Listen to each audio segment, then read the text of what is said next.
Beaver Towers by Nigel Hinton. Read by Nigel Lambert.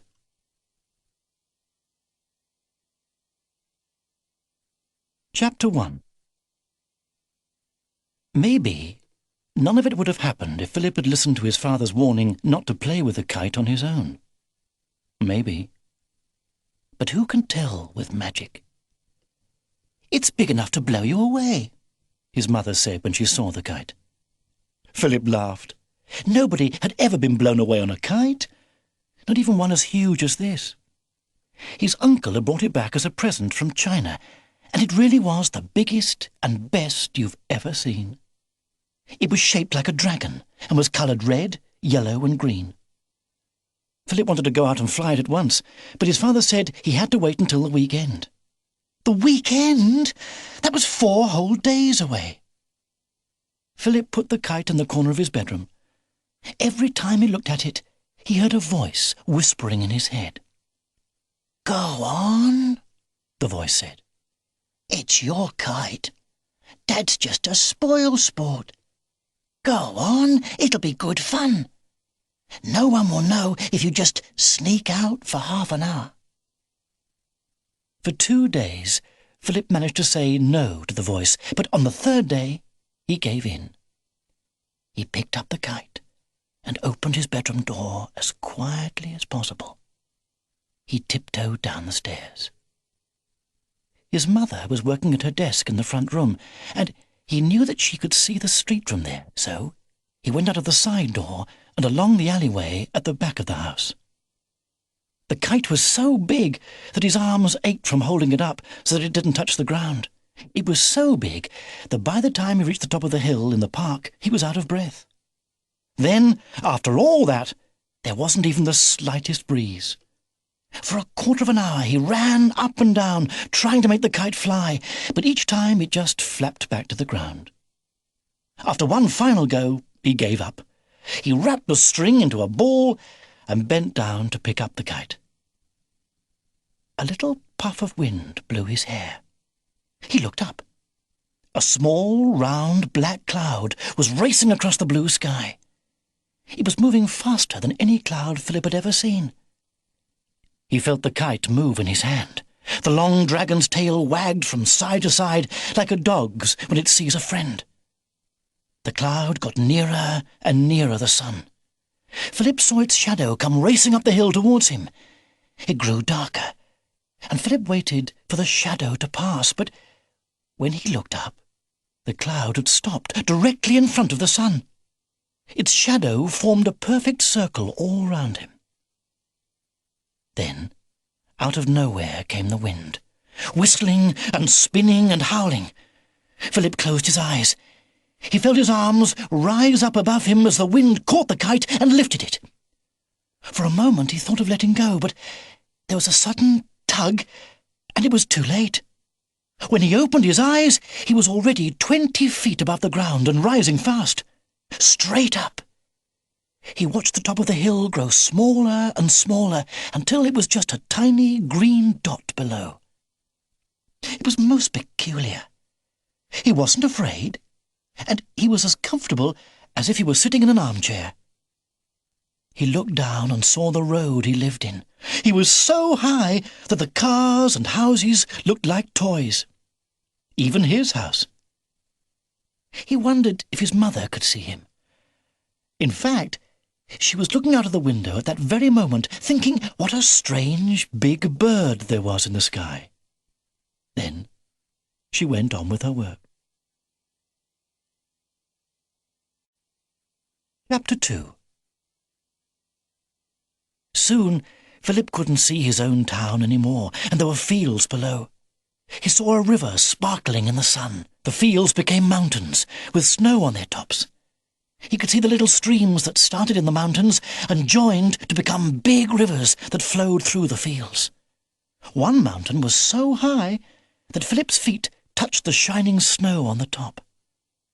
And all the time the little round cloud led the way, and the kite followed, with its long dragon's tail dancing in the breeze. The mountains went on and on. Philip could feel their icy breath rising up to him. His hands were becoming very cold. For the first time, he began to be afraid. Perhaps his hands would slip from the kite, and he would fall and fall to the mountains below. He wished that he was safe at home. Already he must be more than 100 miles away from his father and his mother. Where was he going? Would he ever be able to go home again? The more he thought about the danger, the more scared he became, and tears began to fill his eyes. He felt one drip onto his foot. And the more he cried, the more his hands and arms grew weaker. Then he realized he was crying his strength away. He shook his head, and the last tears went tumbling through the air. The cold froze them into ice, and the sun made rainbows in them as they fell. He smiled at the colours, and the strength came back to his arms. Below him, the mountains grew smaller, and there were trees on them instead of snow. Away in the distance, Philip could see a long line of blue. He watched as the kite carried him towards it, and he finally saw that it was the sea. There was a small stretch of golden sand, and then nothing but water. It was deep blue and crinkled, and the sunlight bounced off it with wild flashes of silver and gold. He looked at the boats that were steaming up and down the coast. The water was very clear, and he could see shoals of fish darting past the rocks and through the seaweed. Once he saw an octopus sitting on the pale sand, with its legs rippling from side to side.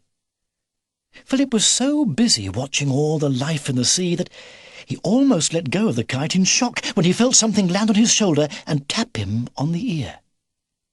It was a robin. "Hello," Philip said. The robin jumped in surprise at Philip's voice and flew off his shoulder and circled round him, singing very excitedly. Philip wondered what a robin was doing here so far out at sea. He was sure that the little bird would not be able to rest on the water like gulls and other seabirds, and he thought that the robin's wings must be very tired. He was right, because soon the robin landed nervously on one of his feet. He snuggled himself down on Philip's shoe and held one end of the shoelace in his beak so that he wouldn't fall off. He looked up at Philip, and it seemed as if he tried to wink one of his bright eyes. Then he tucked his head down under his wing and went to sleep. "It's as if he knows it's going to be a long journey," thought Philip. The kite flew on and on. Now the big red sun was beginning to sink slowly in the west. Philip's father had told him how there is night and day because the earth turns. But as he looked at it now, the sun really seemed to be disappearing into the water. Soon it was completely gone, and in the dark sky Philip could see the stars. "I wish I could go to sleep like you, Robin," he said out loud. There was a rustling noise, and Philip felt the tail of the kite wrap itself tight round his body and his arms. Now he could go to sleep without falling off. He let go of the wooden crosspiece of the kite. For a moment he was scared that the tail might not hold him, but he felt it tighten round him comfortably, and he knew that he was safe. He closed his eyes, and the gentle swaying of the kite rocked him to sleep. Chapter 3. When he woke up, the sun was already warming his back. He rubbed his eyes, and it took him a moment to understand that he wasn't in his own bed, in his own room. It hadn't been a dream. There was the sea below him, with the morning light melting the mist that lay above the waves. He felt the kite's tail twitch round him, as if it was trying to say something. Perhaps it was tired of holding him. He reached up and held on to the kite.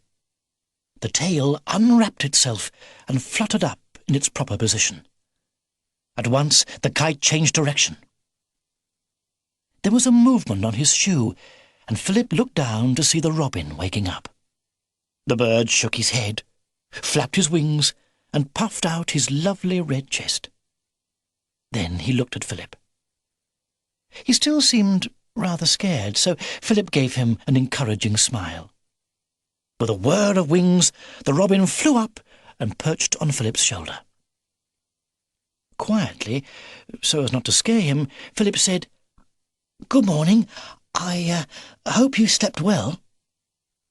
The robin gave a little bob, and Philip couldn't help laughing because it was just as if the bird had understood what he had said and was giving him an answer. The laugh frightened the robin, and he hopped a couple of times until he was further away from Philip's face. He stood on one of the folds of Philip's anorak. "That looks a very comfy ledge," Philip whispered. Again the robin bobbed, as if to say, "It is." Philip managed not to laugh out loud, but it was so funny that he had to laugh inside, and his shoulders shook so much that the robin bounced up and down. That made Philip laugh even more, because the bird had to grip on very tight so that he didn't topple over. The robin's face became very serious and wide-eyed. Finally, Philip couldn't hold it in any longer, and he burst out laughing. The robin jumped in the air with fright and started flying round and round. "I'm sorry, Robin, I didn't mean to scare you, but it's so funny because when I talk, you bob up and down as if you understand me." The robin had been flying round Philip's head, but now his wings stopped. He was furious. He opened his beak as though to say something, and then dropped like a stone. He'd been so angry that he'd forgotten to keep flapping his wings. Philip watched him tumble and roll down through the air. For a moment he was scared that the robin might go on falling until he hit the sea. "Flap your wings!" Philip shouted. But even before he'd finished saying it, the robin had started flying properly again. Philip watched as the robin climbed up towards him. It was a long, hard struggle, and by the time he reached Philip, the little bird was tired. He settled back on the anorak ledge, and his tiny red chest heaved up and down.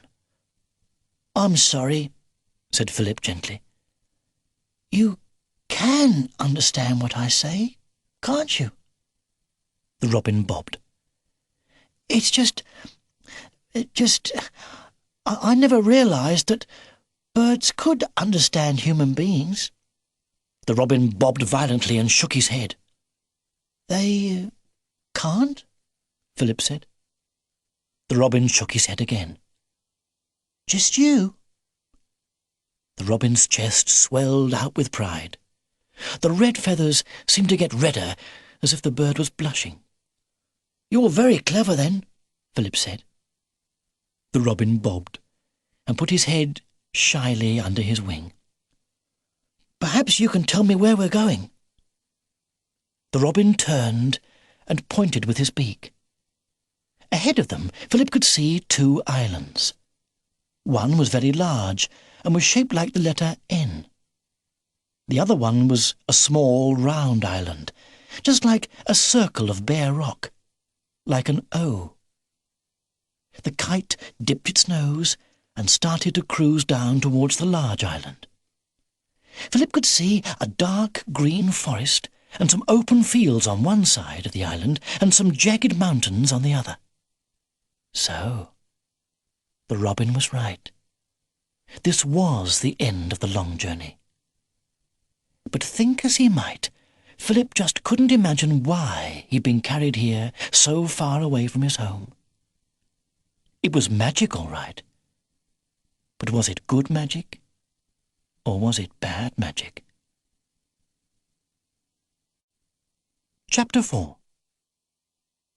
Philip came down with a bump. He let go of the kite, and it flew just a little way to a narrow gap between 2 rocks. It settled between the rocks, and the long dragon tail curled itself round and round in a neat pile by its side. The little cloud that had led them safely all through the long journey now sat bouncing on one of the rocks. As it bounced, it changed from black to white, and grew thinner and thinner. With a faint sigh, it disappeared, leaving only a damp mark on the rock.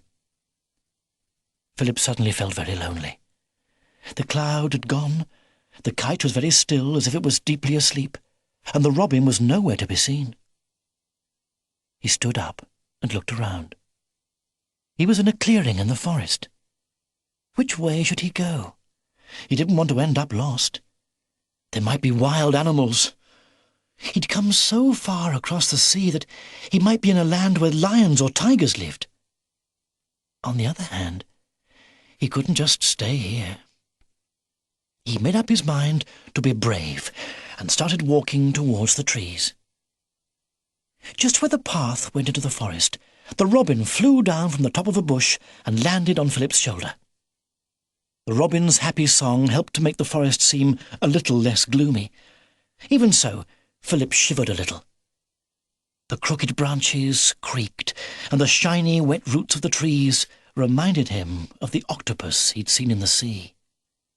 The forest echoed with a strange tick-tock music of water drops as they tumbled down from the dark leaves onto the trembling ferns. The path grew narrower, and brambles tried to pull him back. As the forest became darker, the robin stopped singing. He pressed himself against the side of Philip's neck, and Philip could feel the little heart beating fast. They came to a rushing stream with stepping stones across it. Philip had just jumped from the last stone onto the path at the other side when he felt a rumbling in the ground. The robin squeaked and flew into the bushes. The air grew colder, and there was the thunder of galloping hooves. Without knowing why, Philip dived into the ferns and lay hidden under some bushes as the noise grew louder. The ground shook and pounded, and big chunks of earth flew through the leaves and branches. He pressed his face to the damp soil and held his breath. The noise stopped.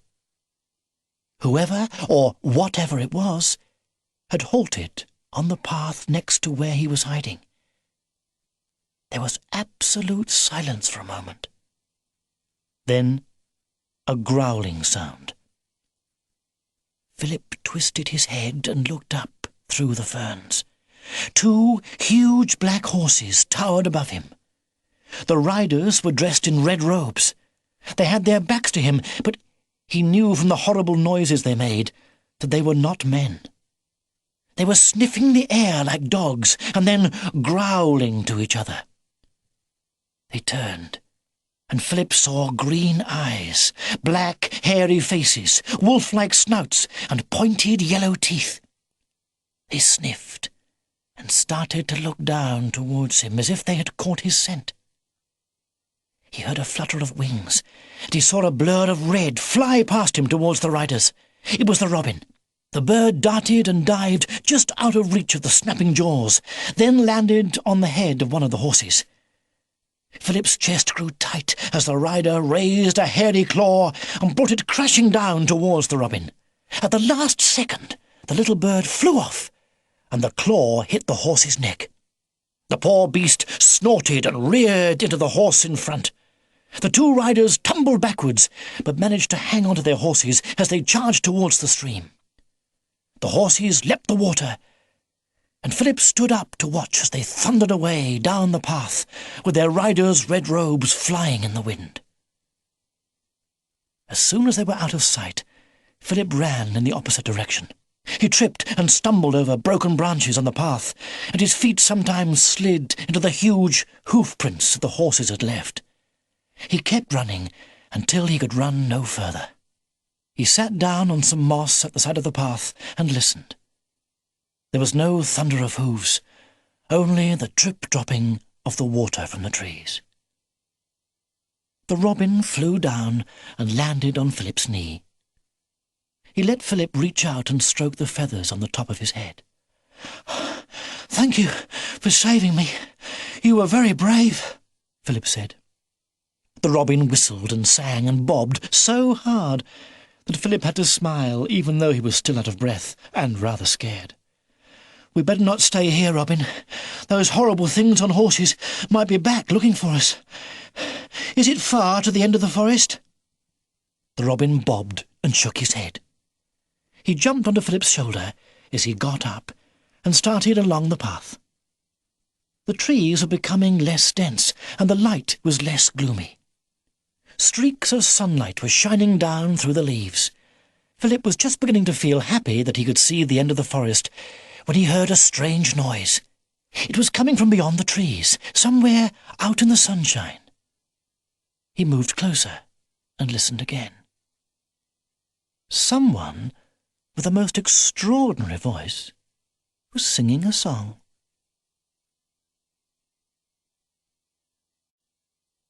Chapter 5. Swing, swang, swung, swung, listen to my swinging song. Swing low, swing high, I'm as biggest as the sky. Philip peered from behind a tree and gasped with amazement. The singer was a small beaver who was flying back and forth on a tiny swing that hung from the lowest branch of an apple tree. A little way behind this tree there was a cosy-looking cottage. The front door was open, and a delicious smell of baking bread floated to Philip on the breeze. The small beaver started his song again, and swung up and down so hard that the whole tree rocked. A ripe apple tumbled from the top of the tree, bounced off the lowest branch, and hit the beaver on the shoulder. The shock made him let go of the swing, and he toppled backwards off the seat. He managed to catch a hold of the rope with his foot, but he suddenly found himself swinging upside down with his nose an inch above the ground. "Help! Help! I'm falling in!" he shouted. Philip was just about to dash to the rescue when a large badger rushed out of the cottage, almost tripping over her apron. She was carrying some knitting, and, in her speed, she'd forgotten about the ball of wool which came rolling behind her out of the front door. "Now don't make a fuss, Baby Bee. I warned you about swinging too hard," she said, dropping the knitting and trying to catch hold of the swing. "Help!" shouted Baby Bee, and grabbed her apron as he swung past. The sudden jerk pulled the badger off balance, and she fell over. Baby Bee waited until the swing came level with her again, then kicked his foot free from the rope. He sailed through the air and crashed onto the poor badger's tummy, knocking all the wind out of her with a tremendous oof. "Thank you, Mrs. Badger," said Baby Bee, sliding to the ground. "You stopped me from getting hurted." "Ooh!" gasped Mrs. Badger, as she sat up slowly, trying to get her breath back. "Really, Baby Bee, you do get yourself in some pickles." "It wasn't a pickle, it was an apple. It bonked me on the shoulder, and I let go, and then I was falling in." "You weren't falling in, Baby Bee. You might have fallen off, and you nearly fell down, but there was nothing for you to fall in." "I might fall in my head," said the small beaver. "On, Baby Bee, on. You can't fall in your head." "A flea could." "Oh, now that's enough of your nonsense," Mrs. Badger said, as she got to her feet. "Oh, dear me, oh, dear me! Look at my knitting. All the stitches are off." She picked up the needles and started to slide the stitches back on. "Oh, dear me, Mrs. Badger, it's all over the garden," said Baby Bee. "I'll help you. I'm good at helping." He ran over to the ball of wool and picked it out of a rose bush. He started to roll it up as fast as he could, but it got caught round his leg, and the more he tried to get himself free, the more he got tangled up. He turned one way, then the other, and then ran round in circles until he began to look more like a ball of wool than a beaver. "Help, Mrs. Badger! It's trying to knit me!" Mrs. Badger groaned, tucked her knitting into her apron pocket, and patiently began to unwind Baby Bee. She had just got him free and was about to roll the wool into a proper ball when she saw Philip peering from behind the tree. Her eyes grew wide as he walked towards her. Are you one of the witch's men?" she asked in a scared, gruff voice. I don't think so," said Philip. "But I did come here by magic, on a kite, all the way from my home, under a cloud, and a robin came to meet me, and—" "A cloud? A robin? Interrupted the badger. You mean you're the... The saver! Broke in the little beaver. It's a saver! Hooray! Hello, Mr. Saver. I can help you. I'm good at helping, and I'm not scared. Hush now, baby bee, said the badger. Oh, go on, please, Mrs. Badger. Please let me help him, please. Baby bee begged, tugging at her apron. We'll see. Now stop making a fuss. First of all, you better take this young gentleman to see Mr. Edgar at once. Oh, there must be some mistake. Oh, dear me. Another mistake, and the witch will be here tomorrow, and... Oh, dear me. First that silly car, and now... Oh, bless my soul, though, I'm forgetting my manners. What's your name? Philip. Well, Philip, Baby Bee will show you the way to the manor. Mr. Edgar will want to see you at once, and... Oh, my, there's the robin. She pointed to the robin on Philip's shoulder. So it's true. You are meant to be the saver, and... Oh, dear me! Poor Mrs. Badger was now in such a state of tears and fussing that she pulled out her knitting from her apron pocket and, thinking it was a handkerchief, blew her nose on it. Baby Bee's eyes grew very large, and he started to giggle. But Mrs. Badger clapped her hands and said, Now, off with you both, and take care in the trees near the manor. Baby Bee started to run as fast as his little legs could carry him, and Philip followed. When they looked back, Mrs. Badger was still trying to roll the wool into a ball. She was talking to herself and shaking her head and dabbing her eyes with her apron. Philip was going to say something to Baby Bee, but the little beaver looked up, giggled, and set off across the fields as fast as he could go. Philip didn't have to walk too quickly in order to keep up, because Baby Bee's legs were very short, and he'd obviously only just learnt how to run. Philip watched him scurrying ahead, almost tripping over himself. Once he looked back to see if Philip was following, and immediately tumbled over. He giggled, got up, brushed the dust off his dungarees, and rushed on, his legs pounding away faster than ever. They crossed fields full of corn, and Philip noticed that it was ripe and should have been cut weeks before. Whoever farmed this land wasn't taking proper care of his crops. All the hedges they passed were overgrown and filled with trailing brambles and weeds. Fences and gates were broken, and a plough stood old and rusty in the middle of a field. Philip was wondering why everything looked so ramshackle and run down, when he saw that Baby Bee had stopped near a thin line of trees that ran all the way back to the forest. When Philip reached him, Baby Bee looked up and giggled, then took a step forward. He looked nervously up and down the line of trees, then stepped back and put his little paw in Philip's hand. I'm not scared, Baby Bee said, and gripped Philip's hand tighter. Aren't you? Asked Philip. No, I'm not scared because I'm 6. He looked at Philip, and then looked down at the ground and said, I will be soon. I'm 2.5 now, but soon I will be 6.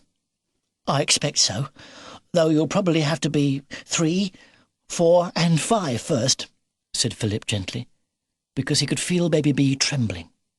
When I will be 6, I won't be afraid of the Growlers, will I? No, said Philip. Are you afraid of them now? A bit, said Baby Bee, taking a step closer to Philip. If they eat me, I don't like it. The Growlers, Baby Bee, do they wear red robes and ride big black horses? Yes, and they have ever so bigger teeth, and Mrs. Badger says that, oh dear me, if the witch comes, they will be even worser. But you won't let them, will you? Well, began Philip. Because you're the saver, aren't you? Baby Bee said quickly, and he trembled so much that Philip smiled and nodded. I feel much braver with you. We won't run through the trees, will we? If they come, you can bonk them on the head. Philip tried to look as if he could think of nothing better than bonking some growlers on the head, but he had to try very hard to stop himself running as they walked through the trees. He looked anxiously from side to side for any glimpse of movement, and he almost jumped out of his skin when Baby Bee suddenly shouted, "Ha-ha! Silly old growlers! We don't care because we've got the saver!" "Shh!" whispered Philip. "We want to keep it a secret, don't we?" "Oh, sorry," Baby Bee said in a loud whisper, and Philip was very glad when they came out of the trees and into the sunshine.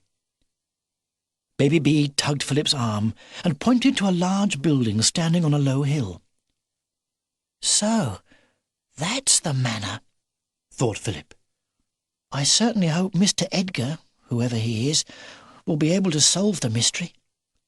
Some mistake has taken place, and if we don't sort it out soon, I'm afraid that it might turn out to be a very scaring mistake indeed." Chapter 6.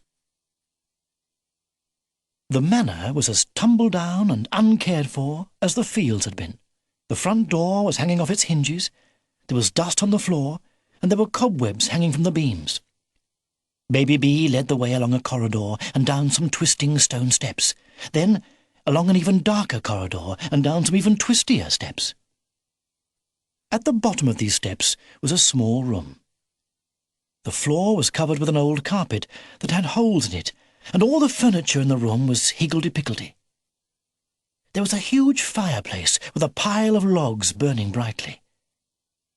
In front of the fire, a very large beaver sat in an armchair. He had a piece of paper on his lap and a pencil in his mouth, and he was fast asleep. Baby Bee ran across to the fire and lay down in front of it. He was so tired after all his running that he immediately curled up and went to sleep. The robin flew off Philip's shoulder and landed on the large beaver's knee. Philip tiptoed over to the armchair. The sleeping beaver had written some very strange letters on the paper, letters that looked like some kind of old magic spell. Philip shivered and wondered whether he ought to creep out of this house before it was too late, and yet this beaver didn't seem very frightening. In fact, he looked very friendly. His fur was all grey, and his kind old face was twitching in his sleep.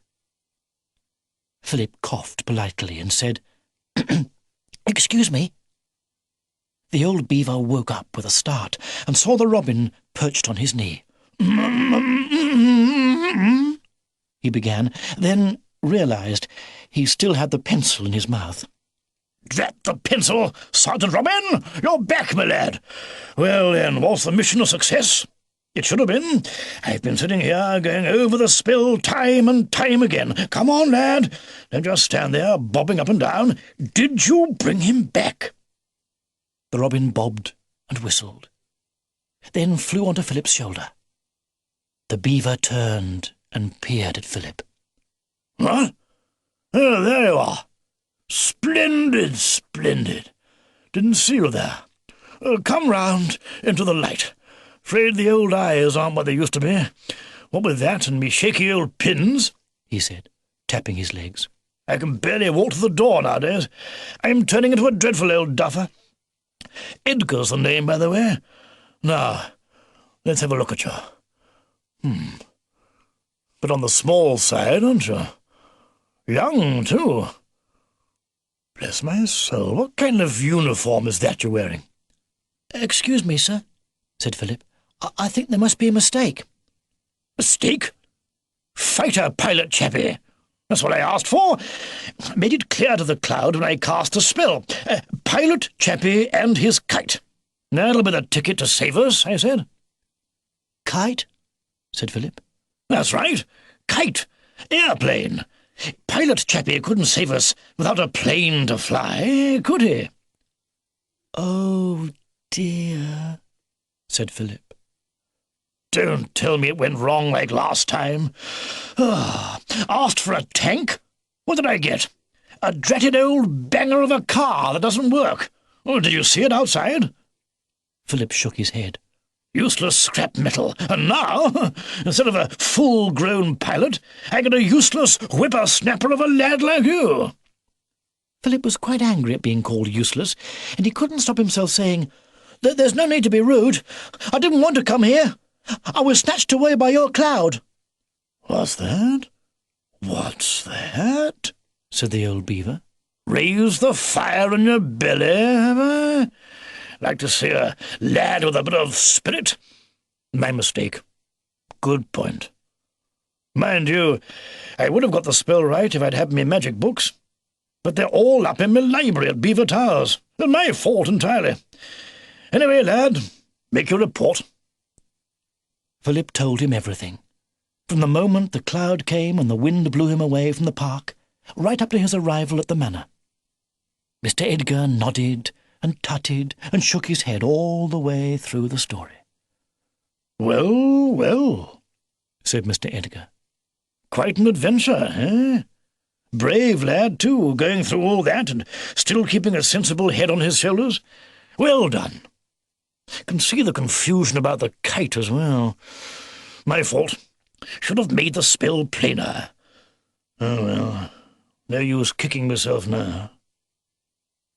Philip was just going to ask Mr. Edgar how he was going to correct the mistake and send him back home, when the old beaver held up his hand.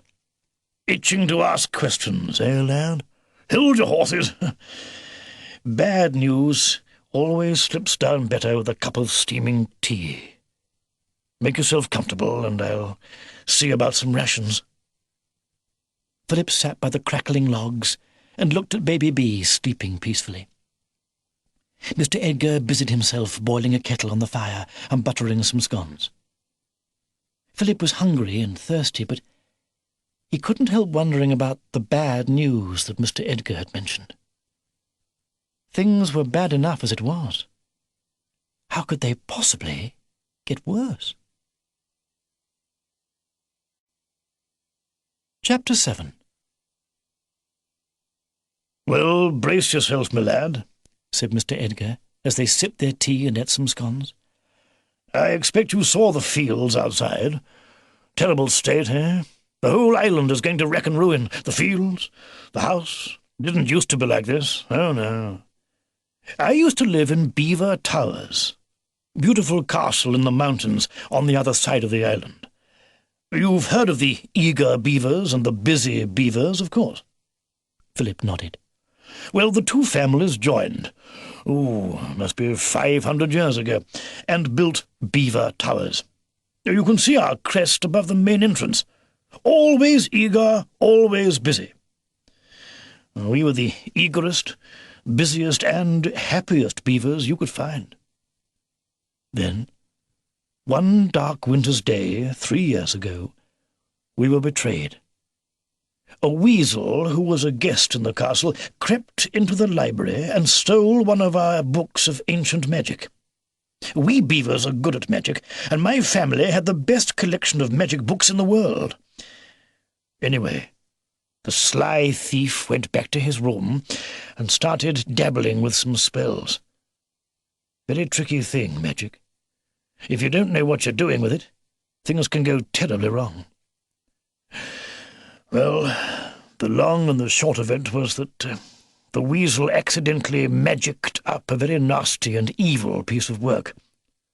Oyin is what she's called, the cruelest witch in the whole world of blackness. The weasel was soon taught a dreadful lesson about meddling with magic. As soon as she appeared, Oyin picked him up with her long bony fingers and tossed him on the fire. I heard his dreadful squeals, and my blood ran cold. I searched the castle from top to bottom.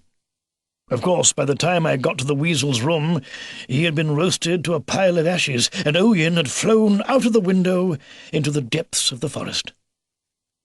I saw the book of magic on the floor, and one glance at the open page told me what had happened. I spent hours in the library looking for a spell that would undo the dreadful evil, but it was too late. Oyin hadn't wasted any time in the forest. She'd cast her spells and had made nearly 100 growlers. I suddenly heard their horrible howling and growling coming through the forest towards the castle. There was nothing for it but to bail out. I called everyone together, and we beat a swift retreat. Down we went, through an old secret passageway that leads from the library out of the castle right to the edge of the forest. I took a last look at my old home and saw the hideous green eyes of the growlers peering from the windows, and Oyin herself standing high on the battlements, with her black cloak flying in the wind. A tear rolled down Mr. Edgar's furry cheek and plopped into his cup of tea. "Still," he said, sniffing, "no point in brooding about the battle that's been lost. We were all safely out of the castle, and we set up base here at the old manor. We rallied everyone to our new HQ. Badgers, beavers, rabbits, hedgehogs, everyone." "Did the witch and the growlers come and attack?" asked Philip. "Attack? Oh, bless me, no. Oyin could only stay for 1 day. Witches can't stand goodness, and there was still too much good around for her liking. She scuttled back to her evil world like the slimy rat she is. She left her growlers to do her dirty work. The cunning devils would wait until one of us was alone in the forest or the fields, and then pounce. Each time they caught one of us, it meant that there was a little less goodness on the island. So, the second time Oyin came out of the world of blackness, she managed to stay for nearly a week. In that time, she made some more dratted growlers, and the more there are, the fiercer they became. Now they've caught nearly everyone. 2 months ago, they got my son and his wife. They're Baby B's mother and father." "So, Baby B is an orphan, then?" said Philip. "Not quite. They're prisoners in the dungeons of the castle, along with all the others. They're locked up there until Oyin's evil is complete, and then she'll throw them in—" Mr. Edgar nodded at the fire and shivered. "Now there's just me, Baby B, Mrs. Badger, the robin, and the 3 mechanics left. Hardly enough to stop the weakest witch, and certainly no match for Oyin. So, tomorrow night, when she comes back for the 3rd time, she will be able to stay forever. The end of our home. Even if I had all the magic books from my library, I wouldn't be able to match her evil. And that's where the bad news comes for you, young'un. My spells just don't seem to work without my books. I get all the words muddled up. I asked for a tank, and I got an old banger. Then I asked for a pilot and his plane, and I got you. And the fact is, I just can't think of a dratted spell that will get you home." Baby B stirred on the rug, and Philip thought how his old dog, Megs, always lay like that in front of the fire at home. Wouldn't he ever see Megs again? Would he never go home and be with his family? He blinked back some tears and looked at Mr. Edgar. "Are you sure?" he asked, trying to make his voice as firm and untrembly as he could. "Positive, young'un. I wish I could give more hope to the troops and all that, but the hard truth is that you're stuck here with us. No retreat possible, and the enemy just waiting to polish us off." Mr. Edgar patted Philip kindly. The old beaver and the young boy looked at the fire, and each thought of his home. In the silence, nothing moved except the reflections of the flames dancing in their eyes. Chapter 8. Philip stopped staring at the fire and looked at the painting of a castle that hung over the mantelpiece. "Is that Beaver Towers, Mr. Edgar?" The old beaver nodded sadly. Philip stared at the picture, and he had the oddest feeling that someone was trying to tell him something. What was it? Something that Mr. Edgar had said. "Did you say there was a secret passage into the castle?" Philip asked thoughtfully. That's correct. Mr. Edgar turned with a puzzled frown. Why? "Well," began Philip. "Oh, now, young 'un," interrupted the old beaver. "if you're thinking of bursting into the castle and rescuing all the prisoners, just forget it. The place is crawling with Oyin's dratted watchdogs. It's a brave thought, but you wouldn't stand a chance." "I know," said Philip eagerly, "but you said that the passageway came out in the library. Could I get in there and bring back one of your books of magic? If it was a book of escaping spells, you could magic the prisoners out of the castle and then get the cloud to take us all off the island." "By Jove!" Mr. Edgar shouted and slapped his knee. "That's right. It might work. Mean leaving our old island to Oyin, of course, but—" He slapped his knee again. "He who fights and runs away lives to fight another day." All this slapping and shouting woke Baby B. "Hello, Grandpa Edgar," he said, jumping up on Mr. Edgar's lap. "I bringed the saver, didn't I?" "You know what, Baby B? I think you did," said the old beaver, giving his grandson a hug.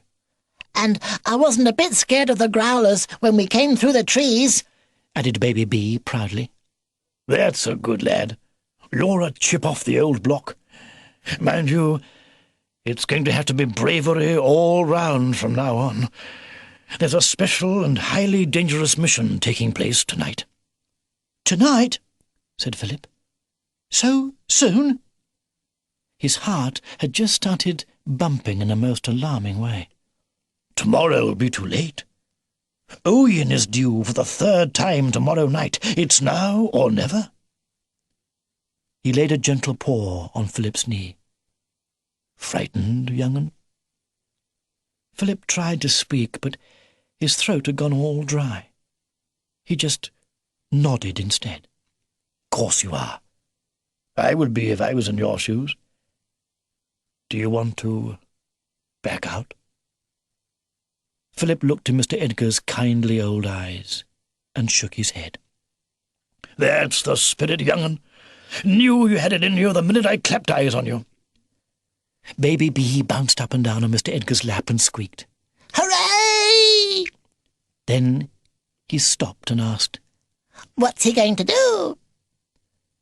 Mr. Edgar put his finger to his lips and whispered, "Shh!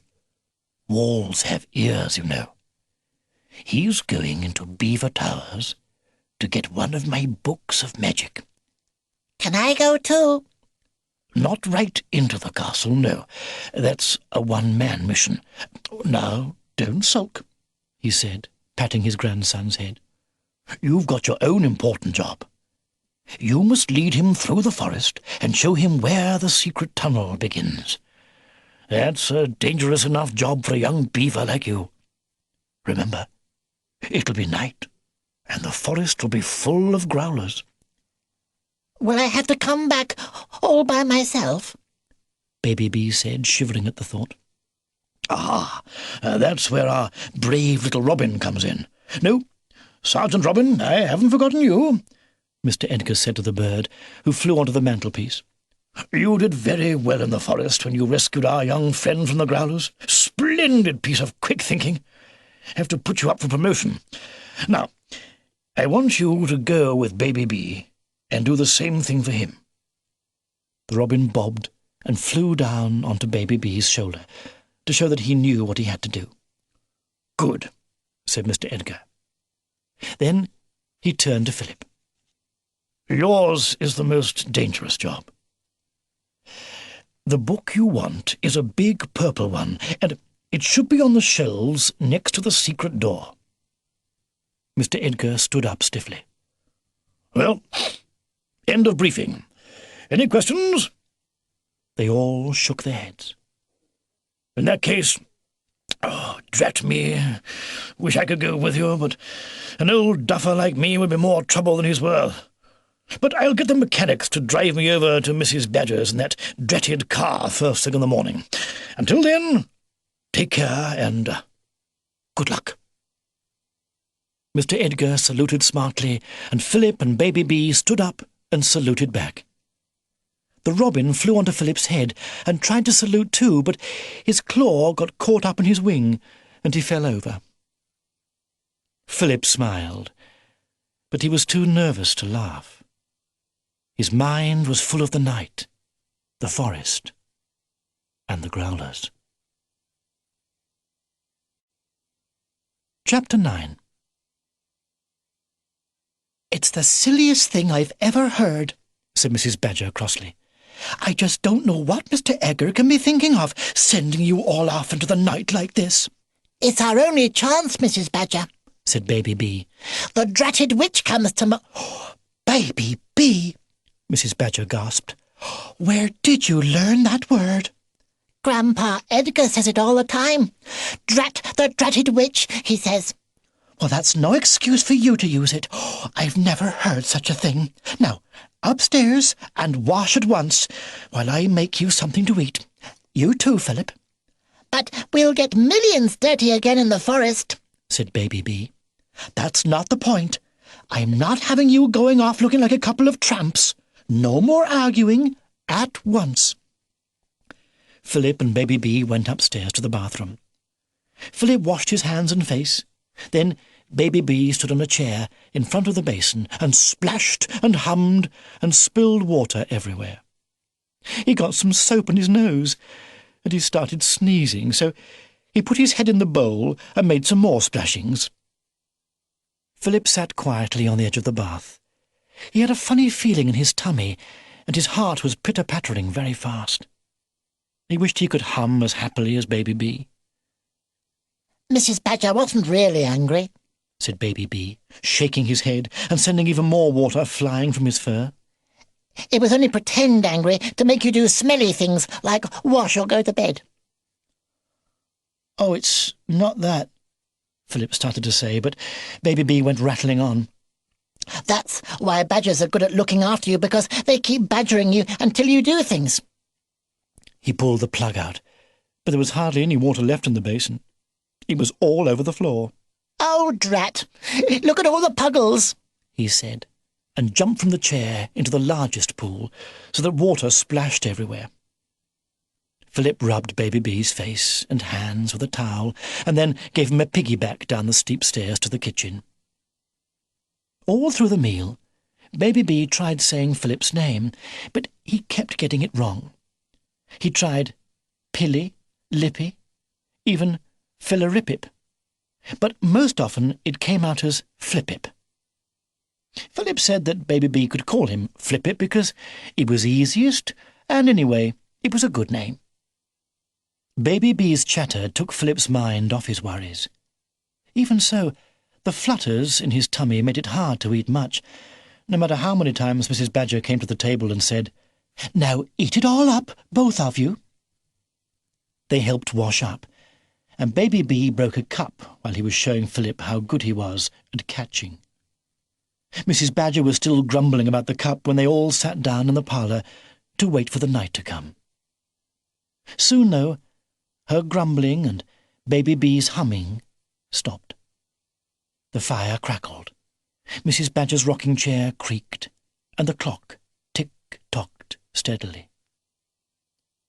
Philip sat in the window seat, watching the trees in the forest grow blacker as the sun set behind them. The sky became a darker and darker shade of blue, and finally he could see the twinkling of stars. He stood up and hoped that nobody would see how his knees shook. "Time to go, Baby Bee." The little beaver looked up from his colouring book, and his eyes grew very wide. When he tried to say something to Mrs. Badger, his mouth opened and a funny squeaking noise came out. "Come on," said Philip, and took his little paw. "We'll be all right." At the front door, Mrs. Badger wrapped a scarf round Baby Bee's neck, and then she kissed them both on the top of the head. "Be careful," she said, and put her apron to her eyes. The robin flew down from his perch on the hat stand and landed on Baby Bee's shoulder. The front door closed behind them, and they moved off into the dark. They had only gone about 10 paces when they heard the first distant howl from the depths of the forest. Chapter 10. At first it was so black that Philip couldn't even see where he was going. Baby Bee was much better at seeing in the dark, and he led Philip along the forest path. Soon Philip's eyes got used to the night, and he could make out shapes in the gloom. There was a mist high in the tops of the trees, and the moon glowed through it with a silvery light. Every so often, Baby Bee stopped and sniffed the air. Philip didn't like it when they stopped, because in the silence the forest seemed to close in on them. Nuts and acorns dropped from the trees, making scaring sounds, and the slight movements of his head as he breathed made it look as if everything was moving.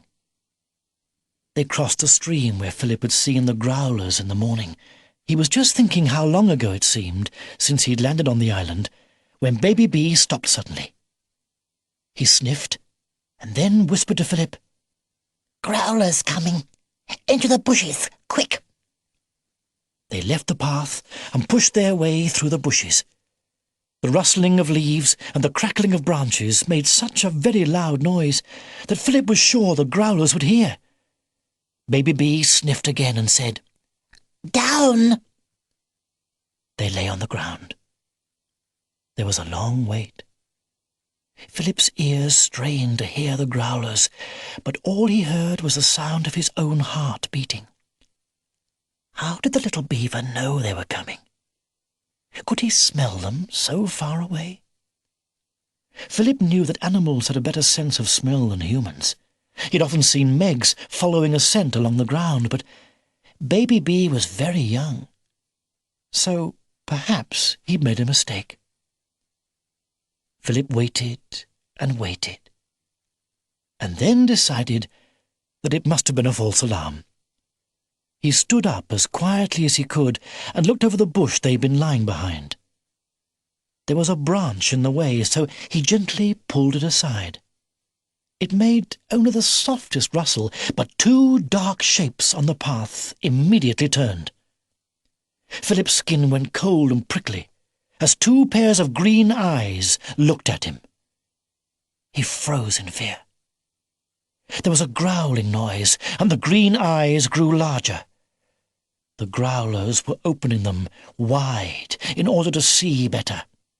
They'd heard him, but they couldn't see him. He must be hidden in the shadows. He didn't dare breathe. He didn't even dare to blink. The Growler's eyes seemed to grow larger and brighter and greener. Philip felt as if they were making his head spin. They were telling him to move and make a noise. He felt his knees begin to wobble. Another 5 seconds, and he would have to breathe. He would have to. On the other side of the path, a large nut made a loud rustling sound as it fell through the leaves, then a thud as it hit a branch. The Growlers turned quickly to see what it was. Philip took a deep breath and lowered himself gently behind the bush. He felt Baby Bee's paw on his back, as though the little beaver was trying to stop him getting up again. Philip's heart knocked against his ribs, and he pressed his face into the pine needles. The seconds passed slowly into minutes. He felt so small and helpless. He remembered the tiny mouse that he'd found in the garage one day. He'd thought it was funny to see the way it trembled and tried to hide behind a tin of paint, but he knew he would never find it funny again. At last, Baby Bee lifted his paw from Philip's back and whispered, "They've gone." They stood up and brushed the leaves and pine needles off their clothes. "You were very braver," whispered Baby Bee. "I thought you were going to bonk them on the head." Philip shook his head. I was very silly, Baby Bee. I didn't know they were there. Didn't you hearing them? I didn't hear them come, and I didn't hear them go. Gosh, you've got funny ears. Boys' ears aren't as good as beavers' ears, Baby Bee, and I can't smell things a long way off like you either. Where are they now? Oh, they're millions away. Come on. Branches kept poking Philip, and brambles pulled at his legs. Wet cobwebs wrapped themselves round his face, and he made awful scrunching sounds with every step. Baby Bee, who was moving almost without making a sound, kept turning round and going, "Shh!" Philip tried even harder to be quiet, but at once he trod on a twig that broke with a loud snap. The robin started twittering softly. Flip-Ip, Robin wants to know why you're pretending to be our elephant, said Baby Bee. I'm not, but my feet seem to like treading on the noisiest things they can find. Take your shoes off, Baby Bee suggested. I'll get splinters and thorns in my feet. I don't get splinters and thorns in mine. Look. Baby Bee held up his foot to show Philip. Well, human beings are different from beavers, Philip said, wishing he could be more like a beaver. Baby Bee nodded and looked at Philip. Human beaks are a bit funny. Yes, said Philip. I suppose they are. Baby Bee started to walk away, and then came back a little shyly. Flip-Ip, he said. You are the bestest human beak I've ever met. How many have you met? Only you. But even if I met lots, you'd still be the bestest. They decided to go on the path, because there would be less noisy things for Philip's feet to tread on. Baby Bee sniffed and listened hard, then said that there weren't any growlers around. They moved quickly along the twisty path, and soon they saw the mountains. We'll see the castle in a minute, Baby Bee whispered. They ran along the edge of the forest, keeping in the shadow. They stopped behind a low pile of rocks, and Baby Bee pointed. In the glow of the misty moon, Beaver Towers looked cold and unfriendly. There were a few lights in some of the windows, and Philip could see the shadows of some growlers in the rooms, but most of the castle was in darkness. An owl hooted and flew across the moon. They crossed a small glade to a wall of rock. Baby Bee pulled some ferns aside and pointed to the stairs going down into the darkness. A strange, damp smell drifted up from the hole. Philip wished he didn't have to go down there. There's 16 steps, Flip-Ip. Thank you, Baby Bee. Will you be all right going back by yourself? I've got Robin. Of course you have. Well, good luck. I'd better get going. Philip went down the steps until his head was level with the ground. He looked at Baby Bee and the robin. How he wished he could go back with them to Mrs. Badger's safe, warm parlour. "Bye, Baby Bee. Bye, Robin," he said. And then, plucking up his courage, he started down the steps. 14, 15, 16. He was at the bottom. He looked up and saw Baby Bee's face peering through the ferns at the top of the steps. Good luck, whispered Baby Bee. Thank you. Philip shivered as he heard his whisper slither away into the echoey darkness ahead. Chapter 11. Philip had never been in such darkness in his whole life. It was like being blindfolded. He could only move by feeling his way along the slimy rock of the walls. Water dripped from the ceiling, and when a drop fell onto his shoulder, it was like a finger tapping him. Mr. Edgar had said that Oyin had long, bony fingers. Perhaps she'd come back a day early. Perhaps she was up there in the darkness, just waiting to grab him. He stumbled over loose rocks on the floor and grazed his knee. When he stood up, he wasn't even sure that he was going in the right direction. He half hoped that he would find himself back at the steps, and that he would be able to go up through the ferns into the silver moonlight. But he walked on and on and on, and he realized that he must still be going towards the castle. Supposing the Growlers had found this secret tunnel, they might have left traps to stop people getting in. They might have dug a huge hole in the ground. At any minute he might fall into it. Perhaps they had put spikes at the bottom of the hole. They might have left a wild animal in the tunnel. Perhaps there was a snake lying in wait on a ledge only a few inches away from where his hand was. Philip took his hand away from the wall and stood still. If he kept thinking silly things like that, he would scare himself so much that he wouldn't be able to move. He must go on. He must think of other things. He started walking and tried saying the alphabet backwards. Z, Y, X, W. Something made a flapping noise. Then there was another flap near him, and another. Then there was a loud boom as thousands of wings started flapping. Things were flying past him. Bats. He could feel the air moving all round him. He fell to the ground and started crawling. The noise of flapping and squeaking grew less and less as the bats flew away down the tunnel. He found he could move much faster on his hands and knees.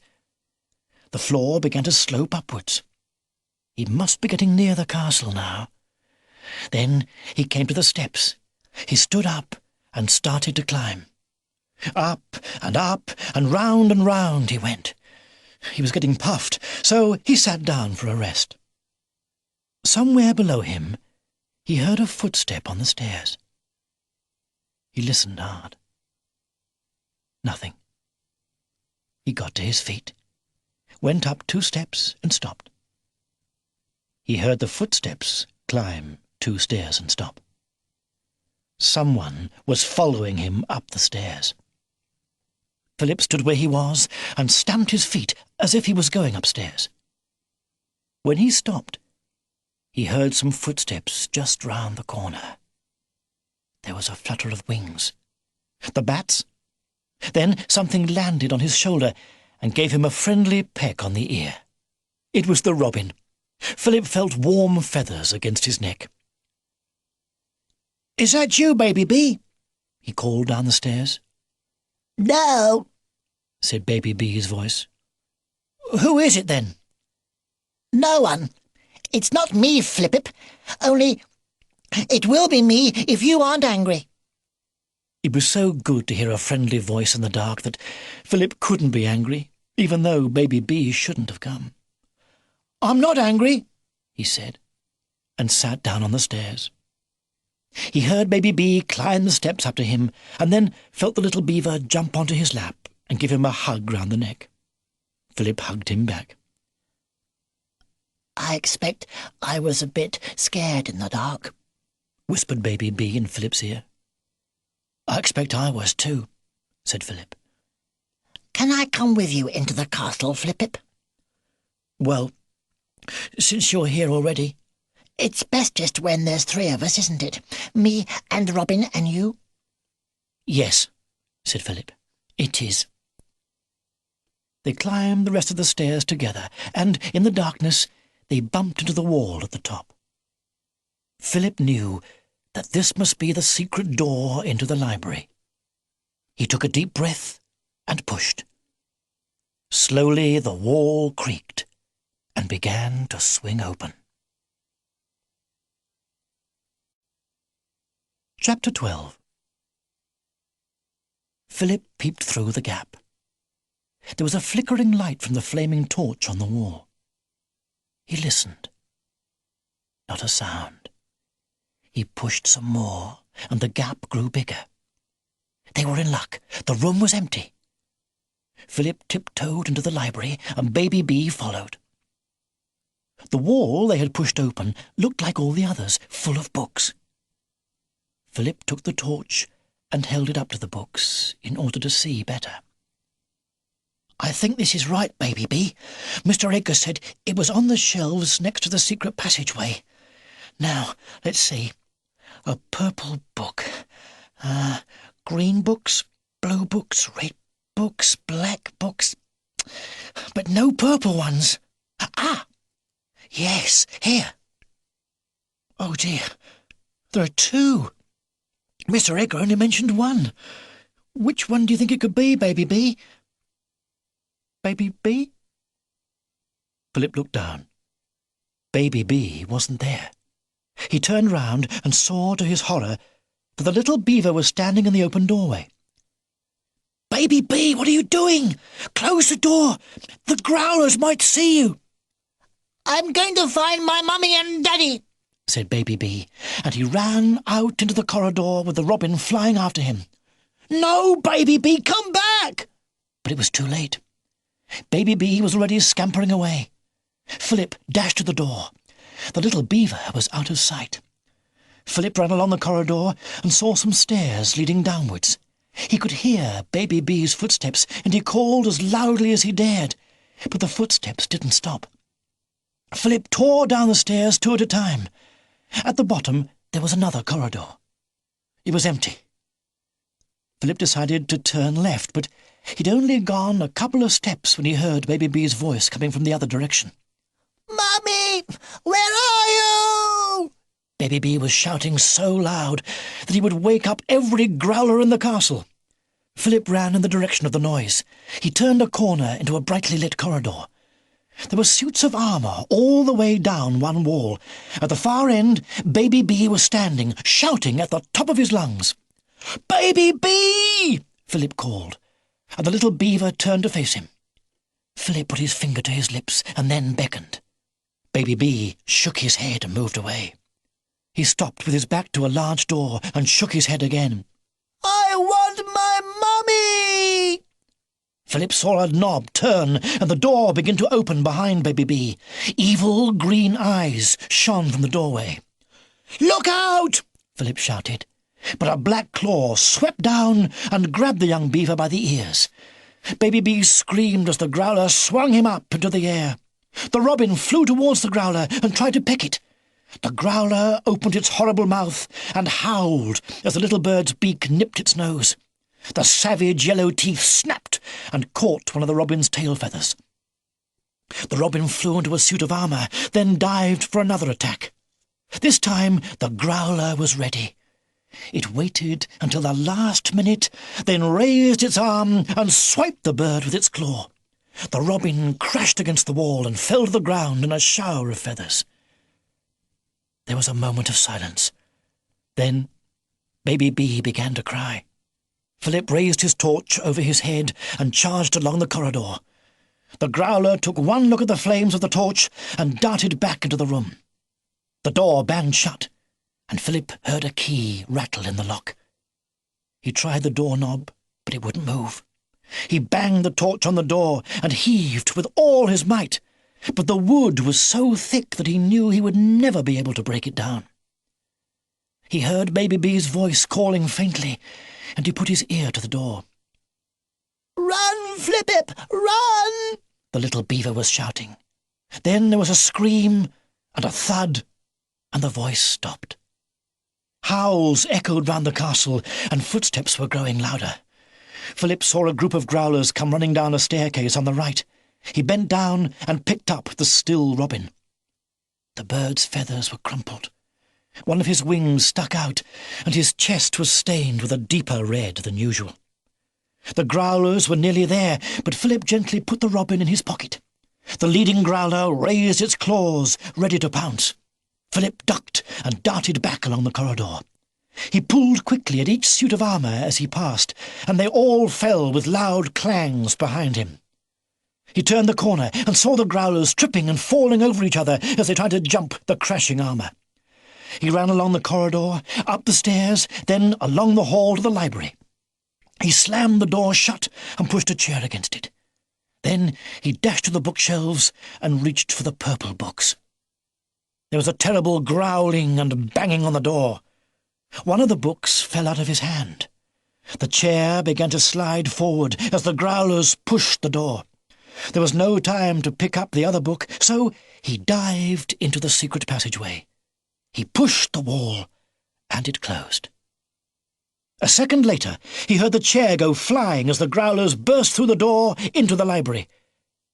There were astonished grunts and growls as the evil creatures saw the empty room.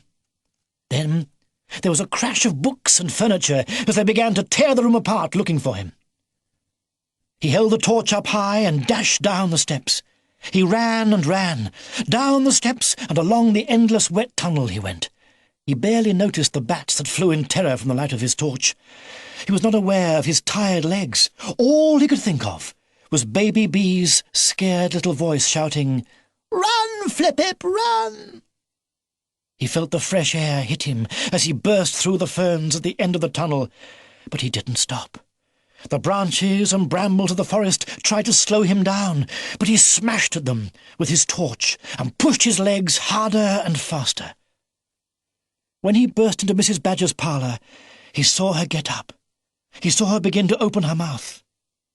But he didn't hear her scream, because he felt the room spin and he fell to the floor. Chapter 13. When Philip woke up, he was still lying on the floor, but there was a pillow under his head and a blanket tucked round him. Mrs. Badger was sitting in her rocking chair. The robin was lying in her lap, and as she stroked his feathers, big tears rolled down her striped face. "The Growlers have got Baby B," said Philip. Mrs. Badger nodded. "The robin told me. The poor thing has broken both his wings. He's asleep now. Will he be all right? We must wait for Mr. Edgar. He's very clever at things like that. I'll just put him on a bed of cotton wool in the kitchen. It's nice and warm in there. Then I'll make some broth for you." Philip felt weak. When he tried to get up, his legs were very wobbly, and his whole body ached. He lay down again and listened to the comforting banging of pots and pans from the kitchen. The broth was hot and tasty. Philip got up and sat with Mrs. Badger in front of the fire. She sighed and said, "Bless my soul," and "Oh, dear me," when he told her what had happened in Beaver Towers. She blinked and blew her nose when he came to the part where the Growlers caught Baby B.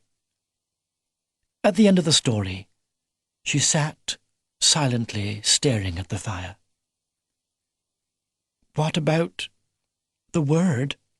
she asked at last. "What word?" said Philip. "While I was putting the bandage on the robin's cuts, he kept saying, 'Flip-Ip knows the word. Flying, flying.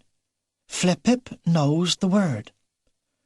The poor thing was in a lot of pain. It hurt him to speak, but he said it over and over." "I can't think what he meant," said Philip, thinking hard. "Oh, well, folks say funny things when they're in pain."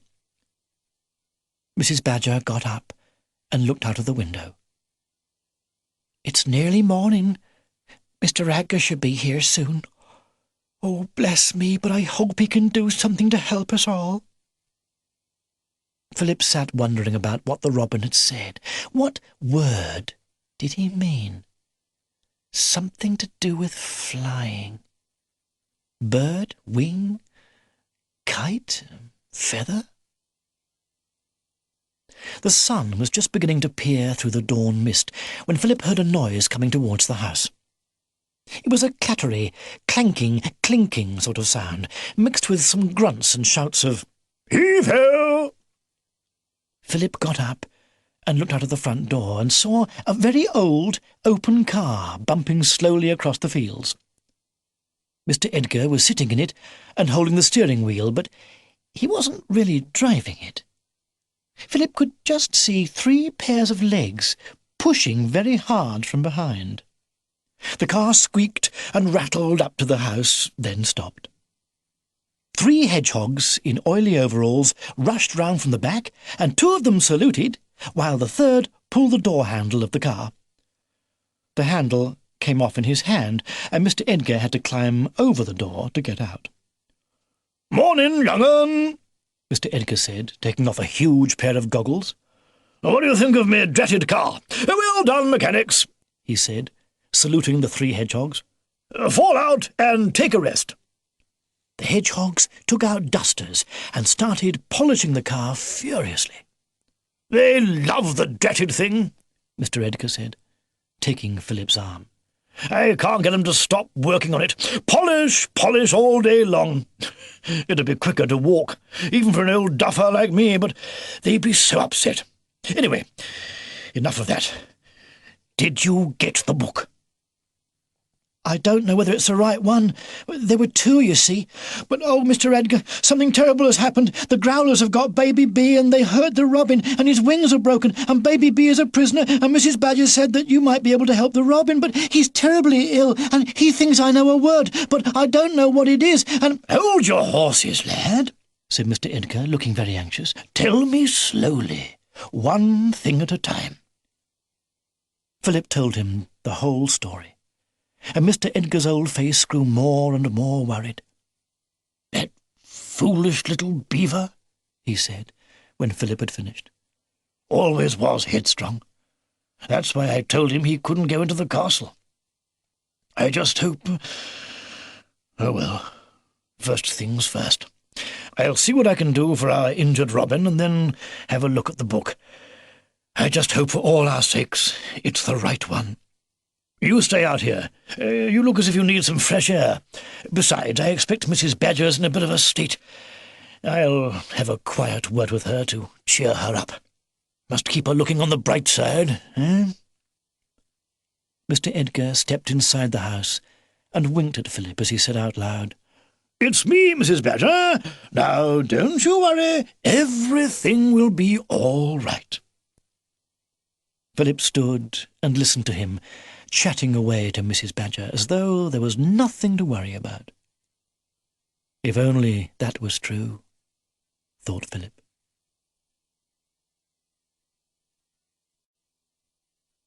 Chapter 14. Philip looked at the 3 hedgehogs fussing round the car. They were blowing on the paint and rubbing very hard with their dusters. The car shone and sparkled so much that Philip was surprised to see that the tyres were flat, and that one of them even had a bandage wrapped round it. "Hello," he said, walking over to the car. "I'm Philip." The 3 hedgehogs stopped polishing and saluted. Mick," said the big hedgehog. "Anne," said the next. "Nick," said the smallest. Then he giggled and hid his face behind his duster. "He's shy," the other 2 said, and pushed him behind them. "Mick and Nick." "Oh, that's why you're called the Mechanics. That's very clever. It's a pity you have to have a girl's name, though," Philip said to the one called Anne. "What do you mean? I am a girl. What a cheek. Just because I work on the car, people always think I'm a boy. Girls are just as good at pushing and polishing, aren't they?" Anne nudged Mick and Nick, and they both nodded. "Oh, I'm sorry. It wasn't that I thought you couldn't do those things," Philip said. "It's just that, you see, I don't know how to tell if hedgehogs are girls or boys." Nick giggled, then he chuckled and gasped and hopped around on one foot. Then he slapped his knee and pointed at Philip and then at Anne. He bit his duster, but the more he tried not to laugh, the more he did. He rolled on the ground, holding his tummy and kicking his legs in the air. Philip decided it would be best to change the subject, so he asked Mick and Anne why the car didn't work. "Of course it works," said Mick. "How do you think it got here?" "I thought you were pushing it." "You don't expect it to come here by itself, do you? It would get lost," said Anne. "But what about the engine?" asked Philip. "Have you tried starting it?" "Engine?" Mick and Anne said together, then looked at each other as though they thought that Philip was being silly. "Yes, cars have engines that make the wheels turn round. That's why they're called motor cars." Ours is not called that, said Mick. Ours is called Doris. Do you know how to tell if cars are boys or girls? Nick asked, giggling. Philip shook his head, and Nick started laughing all over again. You don't know much about cars, do you? Said Anne. Not much, admitted Philip, but I do know that cars have engines, and I also know that tyres should be blown up. That's what Mr Edgar said, but it just made a hole in it when we tried. Look, said Anne, pointing to the tyre with a bandage on it. Perhaps we used too much dynamite. That's not quite what I meant, Philip said. He thought he'd better change the subject again. Would you mind if I sat in the car? Not at all, said Anne. But don't touch anything, and be careful you don't scratch the paint when you get in. Come on, chaps, back to work. The mechanics set to with their dusters, and Philip climbed over the door into the front seat. He held the steering wheel and turned it from side to side. It was very different from his father's car. Philip had often been allowed to pretend he was driving when the car was in the garage.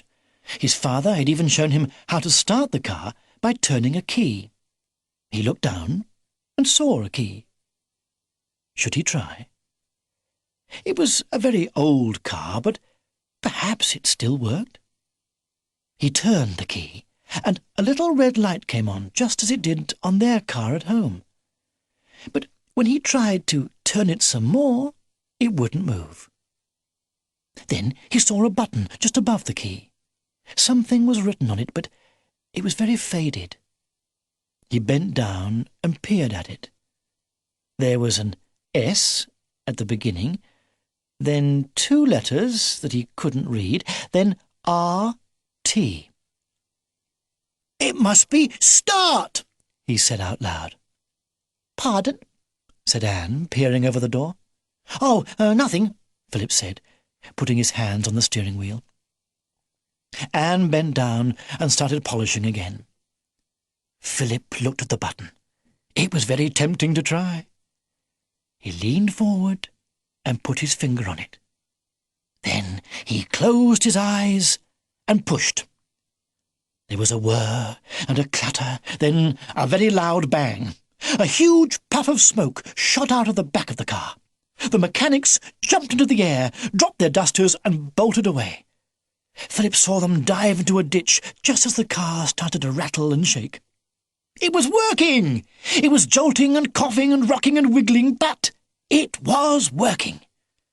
There were 3 more loud bangs, and 3 more puffs of smoke. Then Philip switched it off. The car bounced a couple of times, then stopped. He stood up and cheered. 3 very scared and wet hedgehogs slowly appeared from the ditch. He jumped out of the car and ran over to them. "It works!" he shouted. What did you do to Doris?" asked Mick. "I just started her," Philip laughed. "She was shooting at us," Mick said. You must have made her angry." And you set fire to her, Anne added. Look at the smoke. "No," Philip said. "That's only because she's old and hasn't been going for a long time. Isn't it good, though? She'll go by herself now." "What's the matter? Aren't you pleased?" The mechanics didn't look at all pleased. They hung their heads and looked very sad. "Do you mean we won't be able to push Doris any more?" said Nick, and there wasn't the slightest giggle in his voice. "You won't have to, because the engine will do the work." Philip tried to sound cheerful, but he could see that they didn't think it was very good news. "We like pushing her," Anne sniffed. "It's our job. It's what we do better than anything. Pushing and polishing. She's our friend." The other 2 hedgehogs nodded sadly. Philip wished he'd never pressed the button. "Well," he began slowly, "perhaps—" The mechanics looked up hopefully. "Perhaps," he went on, "it's still better to push her. She is rather old." And she did make lots of noise, so perhaps she doesn't like going by herself, Mick suggested. Yes, and there was all that smoke, said Anne. And the bangs might scare everyone, Nick said from behind Anne. especially Mr Edgar, added Anne. So perhaps it would be best if you didn't tell him about it. Philip smiled and looked at the mechanics. Their overalls were soaking wet, and their prickles had bits of weed sticking to them. "You're quite right," he said. "Doris is much nicer when she doesn't make all that noise and all that smelly smoke. I'm sure that Mr Edgar prefers her to be pushed. It's best not to say anything." The three hedgehogs jumped up and down and cheered and patted Philip's back. "That's enough," Anne ordered after a while. "Back to work, chaps." They rushed off, picked up their dusters, and walked towards the car. They touched it gently, and then stepped back as if they were a bit scared it might start shaking and banging again. When it didn't, they laughed and set to work polishing more madly than ever. Philip sat on the grass near them. The mechanics were so happy that when Nick started to giggle, the other two joined in. The sunlight bounced off the shining car and slid along the threads of a spider's web in the grass. A fat bee wobbled off the edge of a flower and started buzzing towards the car. "Go away, please, Mr Bee," Mick said kindly. "We don't want your dusty feet walking all over our Doris." The bee turned round and landed on a pink flower. The flower bent sideways under the bee's weight. A striped caterpillar that had been climbing the stem decided that it didn't want to meet the bee. It arched its body and started the long journey back to the ground. The mechanics were still polishing half an hour later when Mrs Badger's front door opened. Philip only had to take one look at Mr Edgar's face to know that the news was bad. He got up and walked towards the house and saw that huge black clouds were rolling towards the sun. Chapter 15. "Mrs Badger has just gone out to pick some herbs," said Mr Edgar as they sat down in the parlour. "We'll mix them up and give them to the robin. He's very poorly, I'm afraid. Those wings of his are going to take a long time to mend. The herbs will do him good." "Did you ask him about what he told Mrs Badger?" "Flip-ip knows the word. That's what he said." Mr Edgar shook his head. "No, he's much too ill to talk." "Perhaps he'll be able to tell me in a couple of days," Philip said. "I'm afraid that'll be too late. You did what you could, young 'un, but I'm sorry to say that it was the wrong book. Drat it! Never knew there were two purple books. This one's very queer indeed. All the pages are blank. Not a word in it. Can't think what it can be. Have a look." Mr Edgar got up and looked round the room. "Are my old eyes getting worse, or has it got dark all of a sudden? Can't see the dratted book. Can't even see the dratted table." It had got darker. 5 minutes ago it had been sunny, but now it looked almost like night outside. Philip rushed to the window and saw a flash of lightning jump from the black clouds and strike a tree at the edge of the forest. The tree split and fell to the ground just as the thunder roared and shook the house. The front door burst open and the mechanics tumbled in. There was another crash of thunder, and they screamed and rolled up into 3 prickly balls. "Close the door!" shouted Mr Edgar. The wind was blowing wildly. Huge drops of rain blew into Philip's face. He pushed the door hard and forced it shut. "Give me a hand to pop the mechanics under here. They get very scared when there's a storm," Mr Edgar said, rolling Anne across the floor and pushing her under the sofa. Philip rolled Mick and Nick across the carpet and tucked them in alongside Anne. Lightning flashed, and they heard another tree creak and smash to the ground. Pots and pans rattled in the kitchen, and one of Mrs Badger's paintings fell off the wall. The wind whistled down the chimney and tried to blow out the fire. Ash and smoke flew round the room, but the flames still burned on the logs and made darting shadows on the walls. "I don't like the look of this at all," whispered Mr Edgar. "This is no ordinary storm. Oyin is behind it, I'm sure. It's a magic storm that she has sent from the world of blackness. She means to catch us before she comes back to the island tonight. Watch through the window for Mrs. Badger. I'll go and fetch the robin in here." Philip peered through the window. The rain on the glass made it hard to see. Lightning flashed across the sky, and Philip gasped as he saw it light up hundreds of green eyes at the edge of the forest. "Growlers!" he shouted. "Quick, Mr Edgar! Growlers in the forest! I saw their eyes!" "Just as I thought," Mr Edgar said, laying the robin's bed down by the fire. He hurried over to the window. "They've come to get us. Quick, lad! Lock the doors!" Philip dashed to the front door and turned the key. He ran into the kitchen and went towards the back door. He was just reaching out for the key when the handle turned and the door began to open. He stepped back and grabbed a heavy saucepan. A black snout appeared round the door. He raised the pan and was just about to throw it when he saw that the snout belonged to a very wet Mrs. Badger. She banged the door and locked it. Water dripped off her onto the floor, and she was panting too hard to speak. Philip took her arm and led her into the parlour. "Mrs. Badger, thank goodness!"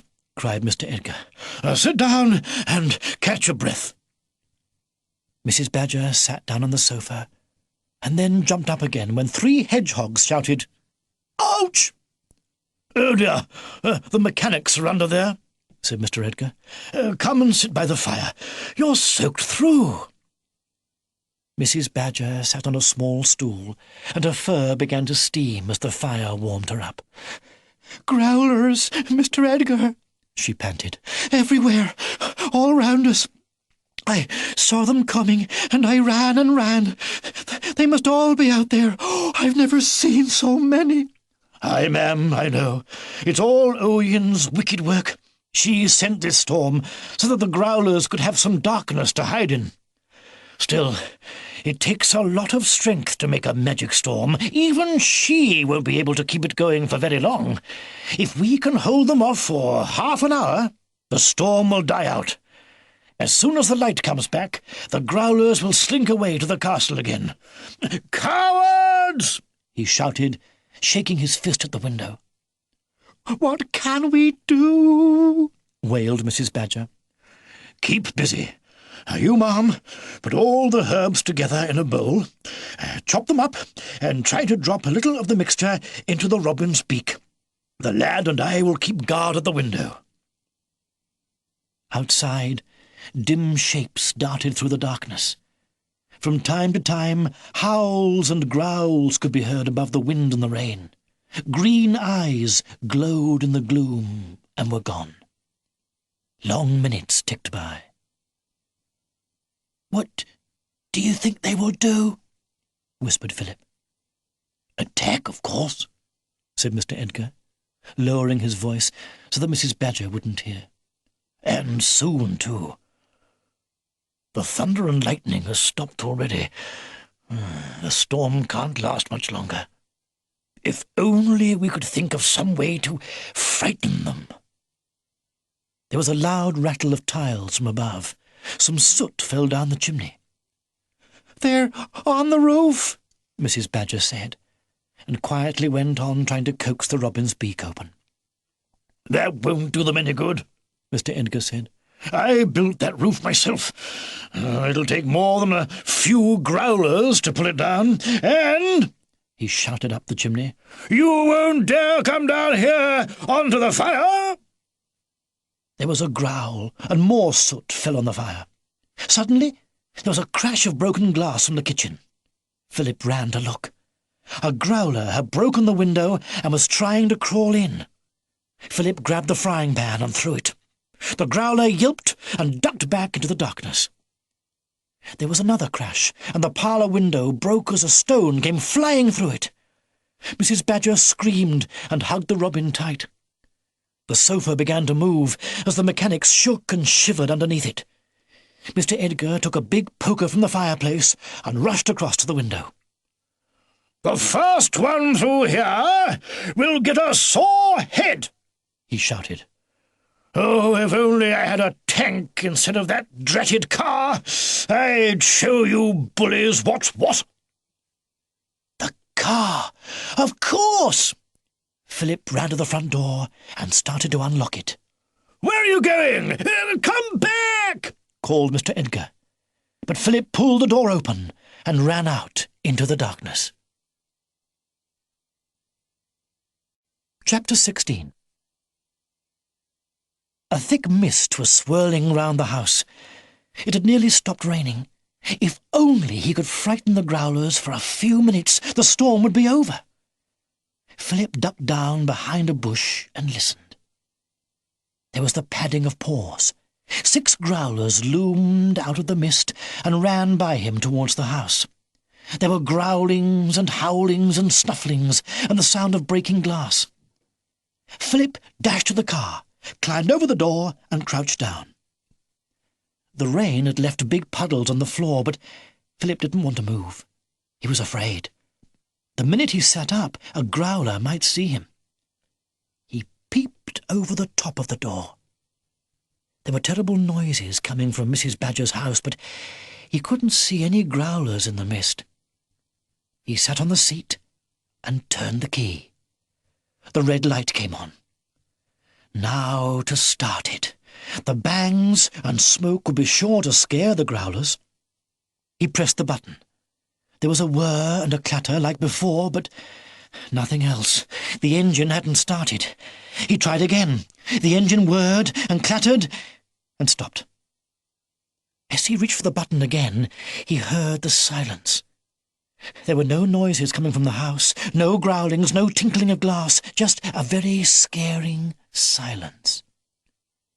He peered through the mist. Dark shapes were moving slowly towards the car.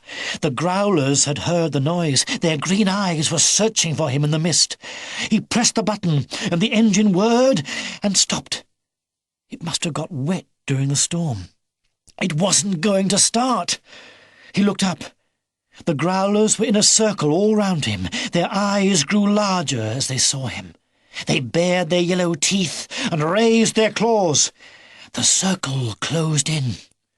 He could hear low growls rattling in their throats. He felt the car move as one of them jumped onto the back. He pressed the button. Whir, clatter, bang! The engine burst into life. Bang, bang, bang! The Growlers jumped back in shock. There were so many of them that they bumped into each other and fell over. They scrambled to their feet, then tripped and fell again in a howling, whining tumble of bodies. Philip pushed the gear stick hard, and the car started to move forward. It rattled and banged even more now that it was moving. The Growlers ran as if they were being chased by a dragon. Round and round they went in the mist like scared rabbits. Philip turned the wheel, and the car chased them. They howled and pushed and bit each other in their hurry to get away. Philip saw the mist getting thinner. The magic storm was over. He hooted the car's horn, and the Growlers ran even faster. All at once, the mist lifted, and the sun beamed down. The Growlers howled, covered their eyes, and ran off towards the darkness of the forest. Philip drove after them, cheering and laughing. They sped into the trees, yelping and yapping. When the last one had gone, Philip turned the car round and drove it back to Mrs. Badger's house. "Well done, young 'un!" shouted Mr. Edgar. "Drat me, that was the funniest thing I've ever seen. Yelping like dratted puppies they were. First-rate idea of yours, that car. Never knew it worked." "Thank you," Mrs. Badger said, and gave Philip a loving squeeze. They went inside, and Mr. Edgar and Philip swept the glass and soot from the floor while Mrs. Badger made some tea. The mechanics rolled out from under the sofa and rushed out to see the car. Soon their dusters were busy, and they were patting the car and saying, Well done, Doris. What a brave car you are. You saved us from the Growlers. Mr Edgar and Mrs Badger sat in their chairs near the fire and sipped their tea. Then they settled down for a nap. Mrs Badger still rocked gently in her chair, and Mr Edgar snored and twitched his whiskers. Philip looked round for the purple book. What bad luck that he had bought the wrong one. Now, what were they going to do? There it was, under a chair. He picked it up and opened it. Mr Edgar had said that the pages were empty. Yet the first page had the letter P on it. He turned the first 6 pages. There was a letter on each page, and Philip felt a shiver run down his back. The 6 letters were P-H-I-L-I-P.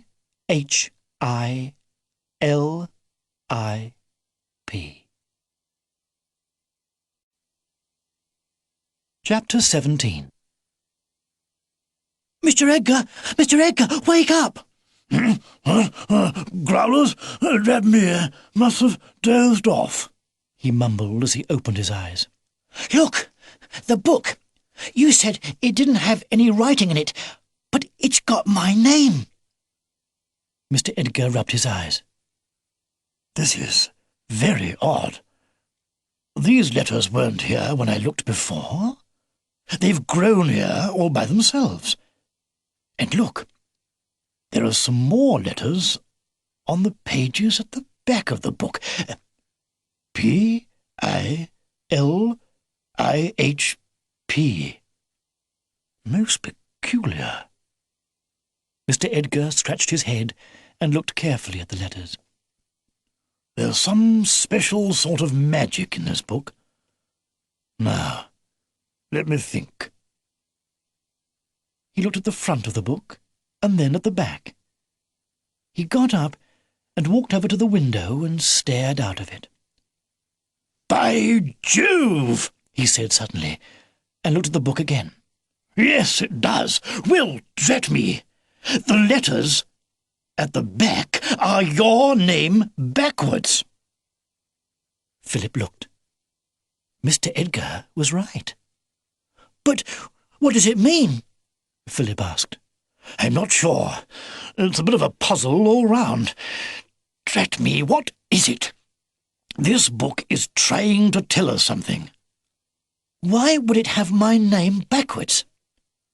Well, said Mr Edgar, there's a backwards of everything. Front and back, up and down, in and out. There's another side of everything. Opposites. Mr Edgar paced up and down in front of the fire, thinking and muttering. Philip sat quietly by the broken window and looked towards the forest. He tried to think about the letters, but he just couldn't stop thinking about Baby B. How was he? Was he scared? Well, Philip said at last, I don't know what it means. Mr Edgar sighed. Nor do I. But I'm sure it's trying to help, trying to give advice or warning. There's only one sure way to find out, Philip said. Mr Edgar stopped pacing. You mean go back into Beaver Towers? He said quietly. Philip nodded. You're right, of course, Mr Edgar said. That's why your name is in the magic book. But it's a terrible risk. It's nearly night. Oyin will be back soon. I know, but it is the only way, isn't it?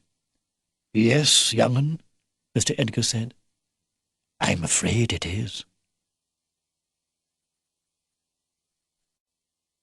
Chapter 18. The sun was sinking behind Beaver Towers when Philip got to the secret tunnel. The forest had been strangely quiet, as though all the Growlers had gone inside the castle to wait for their evil mistress. There was smoke rising from the castle, and Philip wondered if Oyin was already there. He crossed the glade, pulled aside the ferns, and looked down the steps to the tunnel. Half of him wanted to run away, but he thought of Baby Bee. The little beaver was up there in the castle unless the Growlers had done something dreadful to him. Philip didn't know what he could do to help, but at least he could try. He took a deep breath and went down the steps. He groped his way through the blackness, and at last he felt the bottom of the long staircase up to the secret doorway. He started to climb. With every step it seemed to get colder. His feet grew heavier, as if they didn't want to take him upwards. There was evil in the castle. A voice inside told him to go back, but he forced his feet to climb. At the top, he put his ear to the wall and listened. There was no sound from the library, so he pushed gently, and the wall swung open. The room was in a terrible mess. Torn books lay all over the floor. The voice inside spoke to him again, stronger than ever. It told him to look for the book and read the escaping spell. Then he could magic himself home, away from the Growlers and away from Oyin. He searched on the floor. If only he could find the book, he would be safe. Far away, he heard Baby Bee's voice. He couldn't hear the words, but the little beaver was shouting. So, he was still alive, and he was somewhere here in the castle. Philip got up and walked to the door. The voice inside him told him to keep looking for the book, but Baby Bee's call was stronger, even though it was so small and faint. He opened the library door slowly and looked along the corridor. It was empty. He tiptoed across the corridor, opened a window, and looked down. Far below him was a courtyard. In the middle, a huge fire was burning. Hundreds of Growlers were lined up round the walls. In front of the fire stood all the animals that the Growlers had taken prisoner. On the other side of the fire was an empty chair, raised on some blocks so that it looked like a throne. Philip knew at once that the chair was meant for Oyin. The Growlers were waiting for the witch to come from the world of blackness and take her seat like an evil queen. Then she would give the word of command, and the beavers, badgers, rabbits, and hedgehogs would be thrown onto the fire. A small face turned and looked up at the window. It was Baby Bee. Before Philip could make a sign to tell him not to say anything, the little beaver's voice was echoing round the courtyard. It's Flip-Ip! Flip-Ip has come! A Growler stepped forward and knocked Baby Bee to the ground. Two bigger beavers picked him up and tried to hush his sobs and tears. At least Baby Bee had found his parents.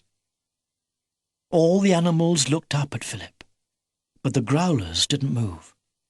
They kept their green eyes fixed on the empty throne. It was as if they knew that it was too late for him to do anything. He suddenly felt very small and afraid. The night had come. The fire was ready. Oyin was already in the castle. He could feel her evil creeping like a mist through the corridors. What could he do? She was so strong, and he was so weak. He couldn't save the animals, not even Baby Bee. All he could do was run away and save himself. "Philip!" a voice called from behind him. He turned and came face to face with a boy who looked exactly like him. Chapter 19. The clothes, the face, everything was the same. It was just like looking at himself in a mirror. "Who are you?" Philip asked. The boy smiled with his mouth, but his eyes were cold as he said, "Don't worry. I've come to get you out of this mess. I've found the book. Come and look." The boy walked slowly into the library and pointed. The purple book was on the table. "Let's hurry," the boy said. "Oyin will be here soon, and it'll be too late. We must get home. I'll say the spell. All you have to do is say yes to me." "But "Who are you?" Philip asked again. The boy smiled his icy smile. "I'm part of you, and if you don't mind my saying so, I'm the sensible part of you. If you'd listened to me on the stairs, we wouldn't be here taking silly risks. You don't want us to end up on the fire, do you?" Philip shook his head. "Well, come on then, say yes, and let's go home." "But Baby Bee," Philip began. "He's just a silly little beaver. He's a prisoner because he was stupid and didn't listen to you. And what's worse, he almost got you caught too. Don't waste your pity on him." The boy was right. All he had to do was say yes, and he would be home. And yet something was not quite right. The boy was looking hard at him, and Philip could feel the word yes filling his brain. "Come on, come on." The boy was growing angry. "Just say the word. You know the word." The word. The robin had said that too. The robin had told Mrs. Beaver. Flip-Ip knows the word. If only he could think, if only he could get the boy to do something else, just long enough to give him time to think. "All right," Philip said. "I'll say the word, but only if you can write down my name." "Why should I do that?" the boy asked angrily. "So that I'll know you really are part of me. It's a hard name to spell. It took me ages to learn it. If you get it right, I'll believe you." "You promise you'll say the word?" the boy said, picking up a piece of paper from the floor. Philip nodded. "Good. Then we'll leave these wretched islands and go home," the boy said, as he bent over the table and started to write. He held the pencil in his fist, and he wrote slowly, like a baby. Philip felt himself begin to think clearly again. He thought of Mr. Edgar, Baby Bee, Mrs. Badger. They were his friends. He couldn't just leave them on this island.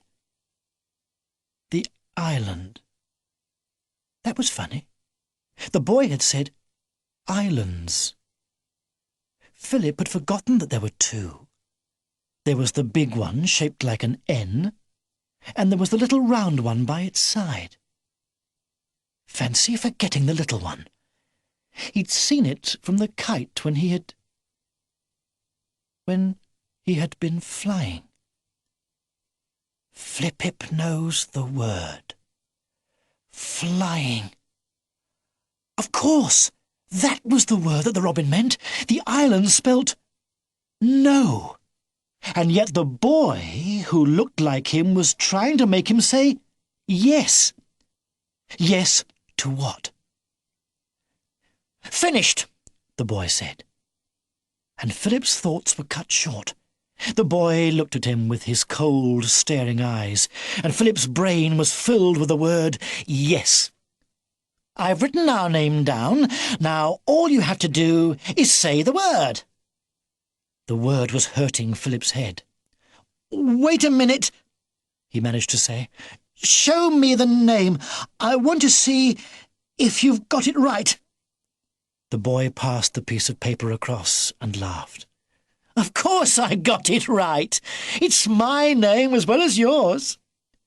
Philip bit his tongue to stop the word yes from coming out. Then he looked at the paper. In big, straggly letters, the boy had written P-I-L-I-H-P. "It's wrong!" Philip shouted. "It's backwards! You're not me!" "I am," said the boy. "Say it! Say yes to me!" Philip's head was pounding. His lips were beginning to move. The boy was trying to pull the word out of him. He could feel it coming. He closed his eyes and fought. Baby Bee, Mr. Edgar. He loved them. He wouldn't leave them just to save himself. He wouldn't say what the boy wanted. Philip felt as if he was screaming, but the word came out in a whisper. "No!" The pain in his head stopped. The boy stepped back, and his face grew so pale that Philip thought he could see right through the boy's skin to the bones. "What did you say?"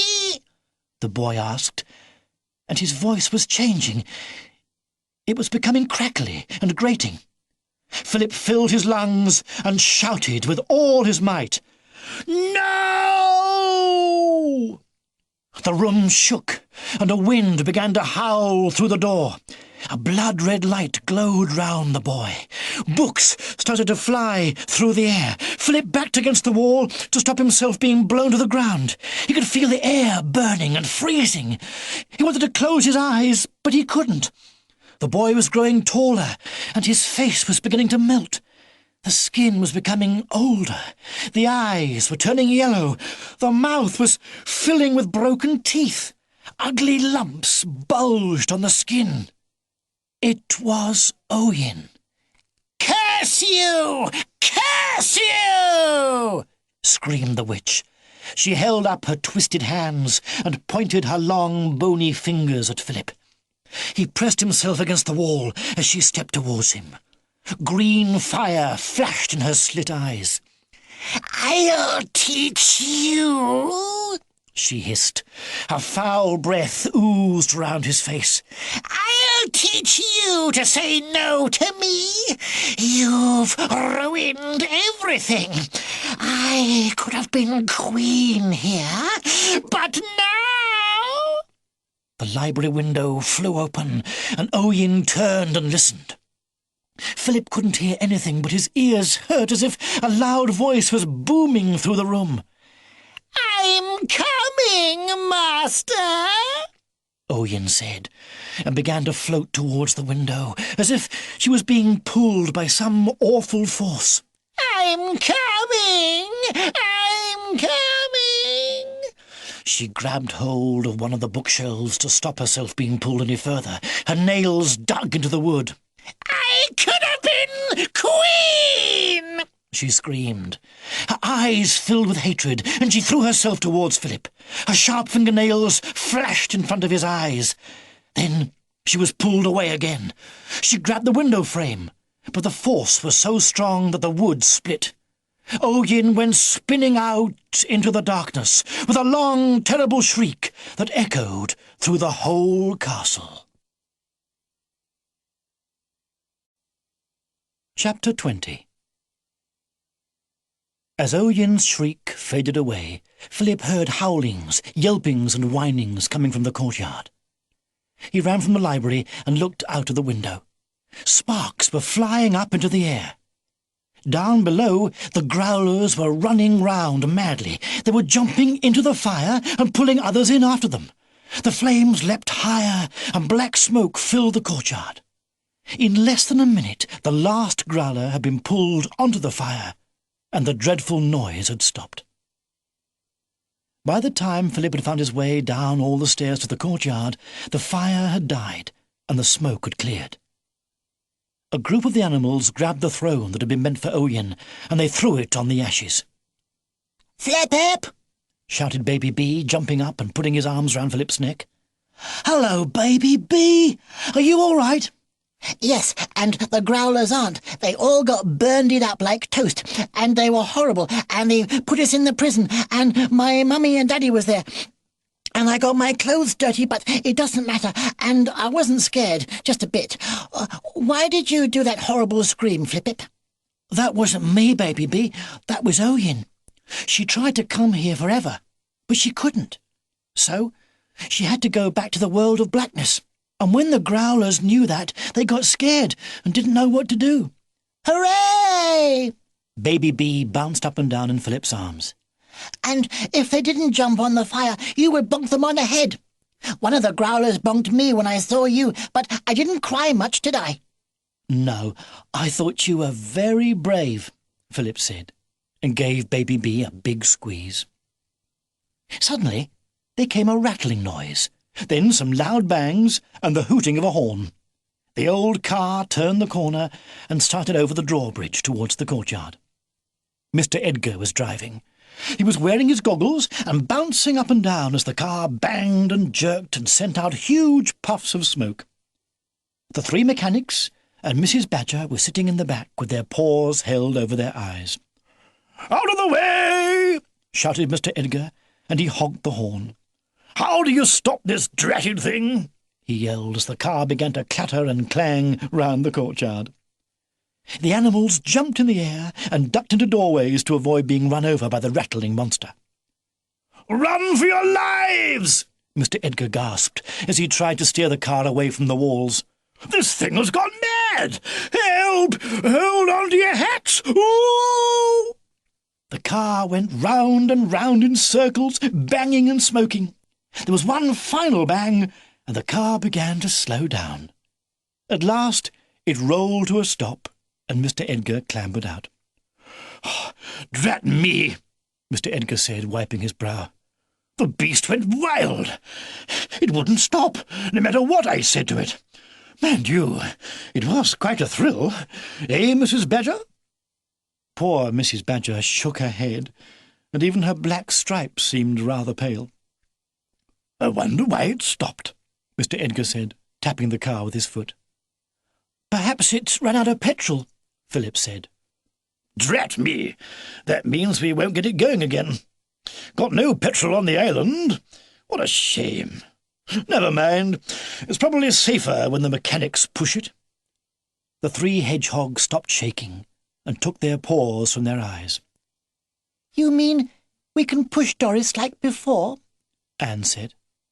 Mr. Edgar sighed and nodded. "Hooray!" shouted the mechanics, and they jumped out of the car and started to polish it at once. "Well, young 'un," Mr. Edgar said, putting his arm round Philip's shoulder, "it seems that you were the saver after all. Dashed fine job. Could smell fried growler all the way here, and we saw old Oyin go shooting through the air like a fat rocket. Come on, everyone, let's go into dear old Beaver Towers and make ourselves at home again. I want to hear how this young lad got rid of Oyin for us." Chapter 21. Everyone set about cleaning Beaver Towers. They scrubbed and rubbed and dusted and swept. Of course, the mechanics were best at this work because they'd had lots of practice. They bossed everyone around, and each time an animal thought it had finished the job, one of the mechanics would arrive and say, "It's not shiny enough. Polish harder." Baby Bee fell into a bucket of soapy water, and for an hour he blew bubbles every time he tried to speak. Soon Beaver Towers was looking spotless. Fires glowed in every fireplace, and the kitchen began to smell of good things cooking. Mrs. Badger went back to her house and brought the robin in his bed of cotton wool. Philip and Baby Bee sat and stroked the robin's feathers, and after a while he opened his eyes. "Our little robin is doing very well," said Mr. Edgar, as he mixed up some more herbs. Philip and Baby Bee were left in charge of feeding him. Baby Bee spilled most of the mixture on his dungarees, but the robin ate as much as he could, and soon his eyes began to shine again. They all sat round the long table in the main hall and ate a delicious meal. Then they pulled up their chairs in front of the fire and started to talk. Philip told them what had happened in the library, and they listened and shivered as he described what Oyin had looked like. "By Jove," Mr. Edgar said. "So the robin was right. You did know the word. I should have guessed, of course. Evil things can't bear to have someone say no to them. Quick thinking, that lad. I think we all ought to give our young friend 3 cheers." The 3 cheers were long and loud, and Philip was so pleased and embarrassed that he didn't know where to look. Baby Bee liked doing the cheers, so he started another 3, and everyone agreed that Philip deserved them.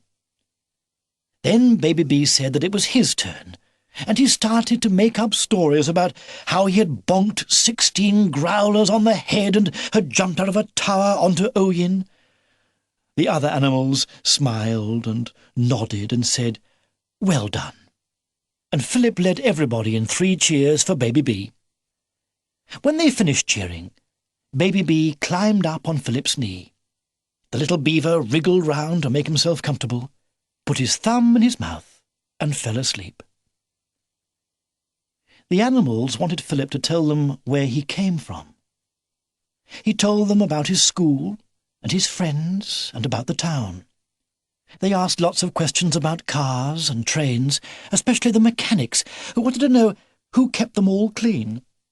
Then he told them about his home, and about Meg's, and how he took her for walks, and how she liked to sleep in front of the fire. Last of all, he talked about his mother and father, and the more he talked, the more homesick he became. There was a grey early morning light outside the window when he finished. They all sat quietly looking at the last flickers of the logs on the fire. "Mr. Edgar," Philip said softly, "I want to go home." "Of course you do, young 'un," Mr. Edgar said. "And, drat me, you deserve to. I'll just nip upstairs and get my book, and we'll send you off straight away." While Mr. Edgar went to get the purple book, Philip slipped Baby B off his lap onto a chair and said goodbye to everyone. He gave the mechanics a special pat on their hands. Then he hugged Mrs. Badger. "Goodbye, Philip," she whispered, "and take care." She dabbed her eyes with her apron. He gave the robin's feathers a last stroke, and the bird managed to open his beak and make a cheerful goodbye chirrup.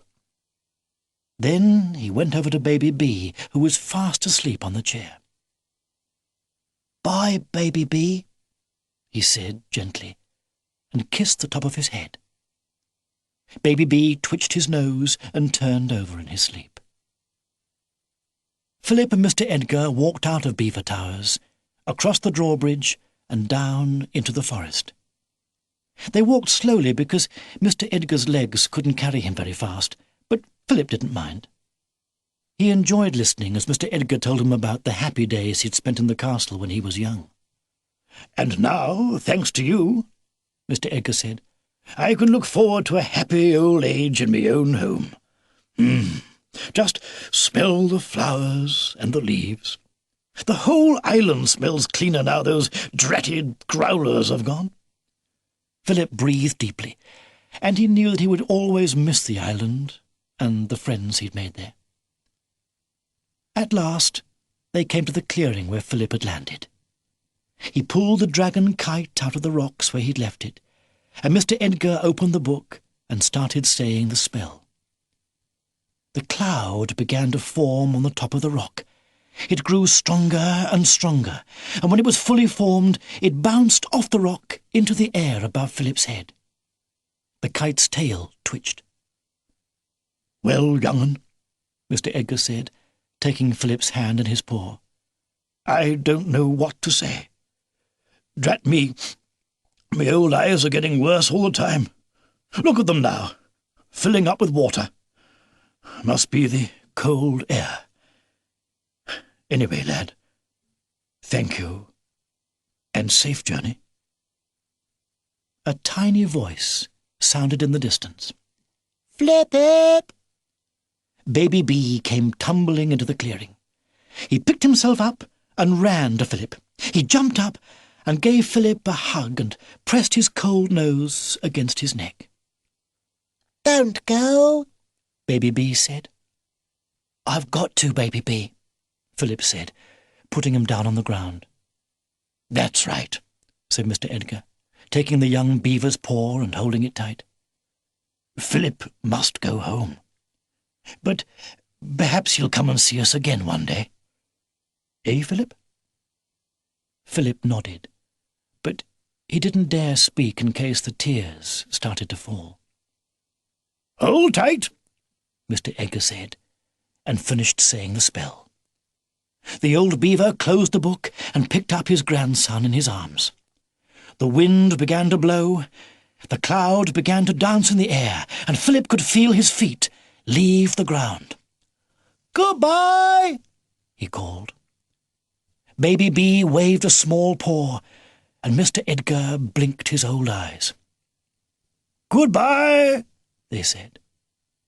The kite rose in the air, and soon the two beavers were just tiny dots below. The sun shone brightly, and Philip felt the kite change direction. He was going home.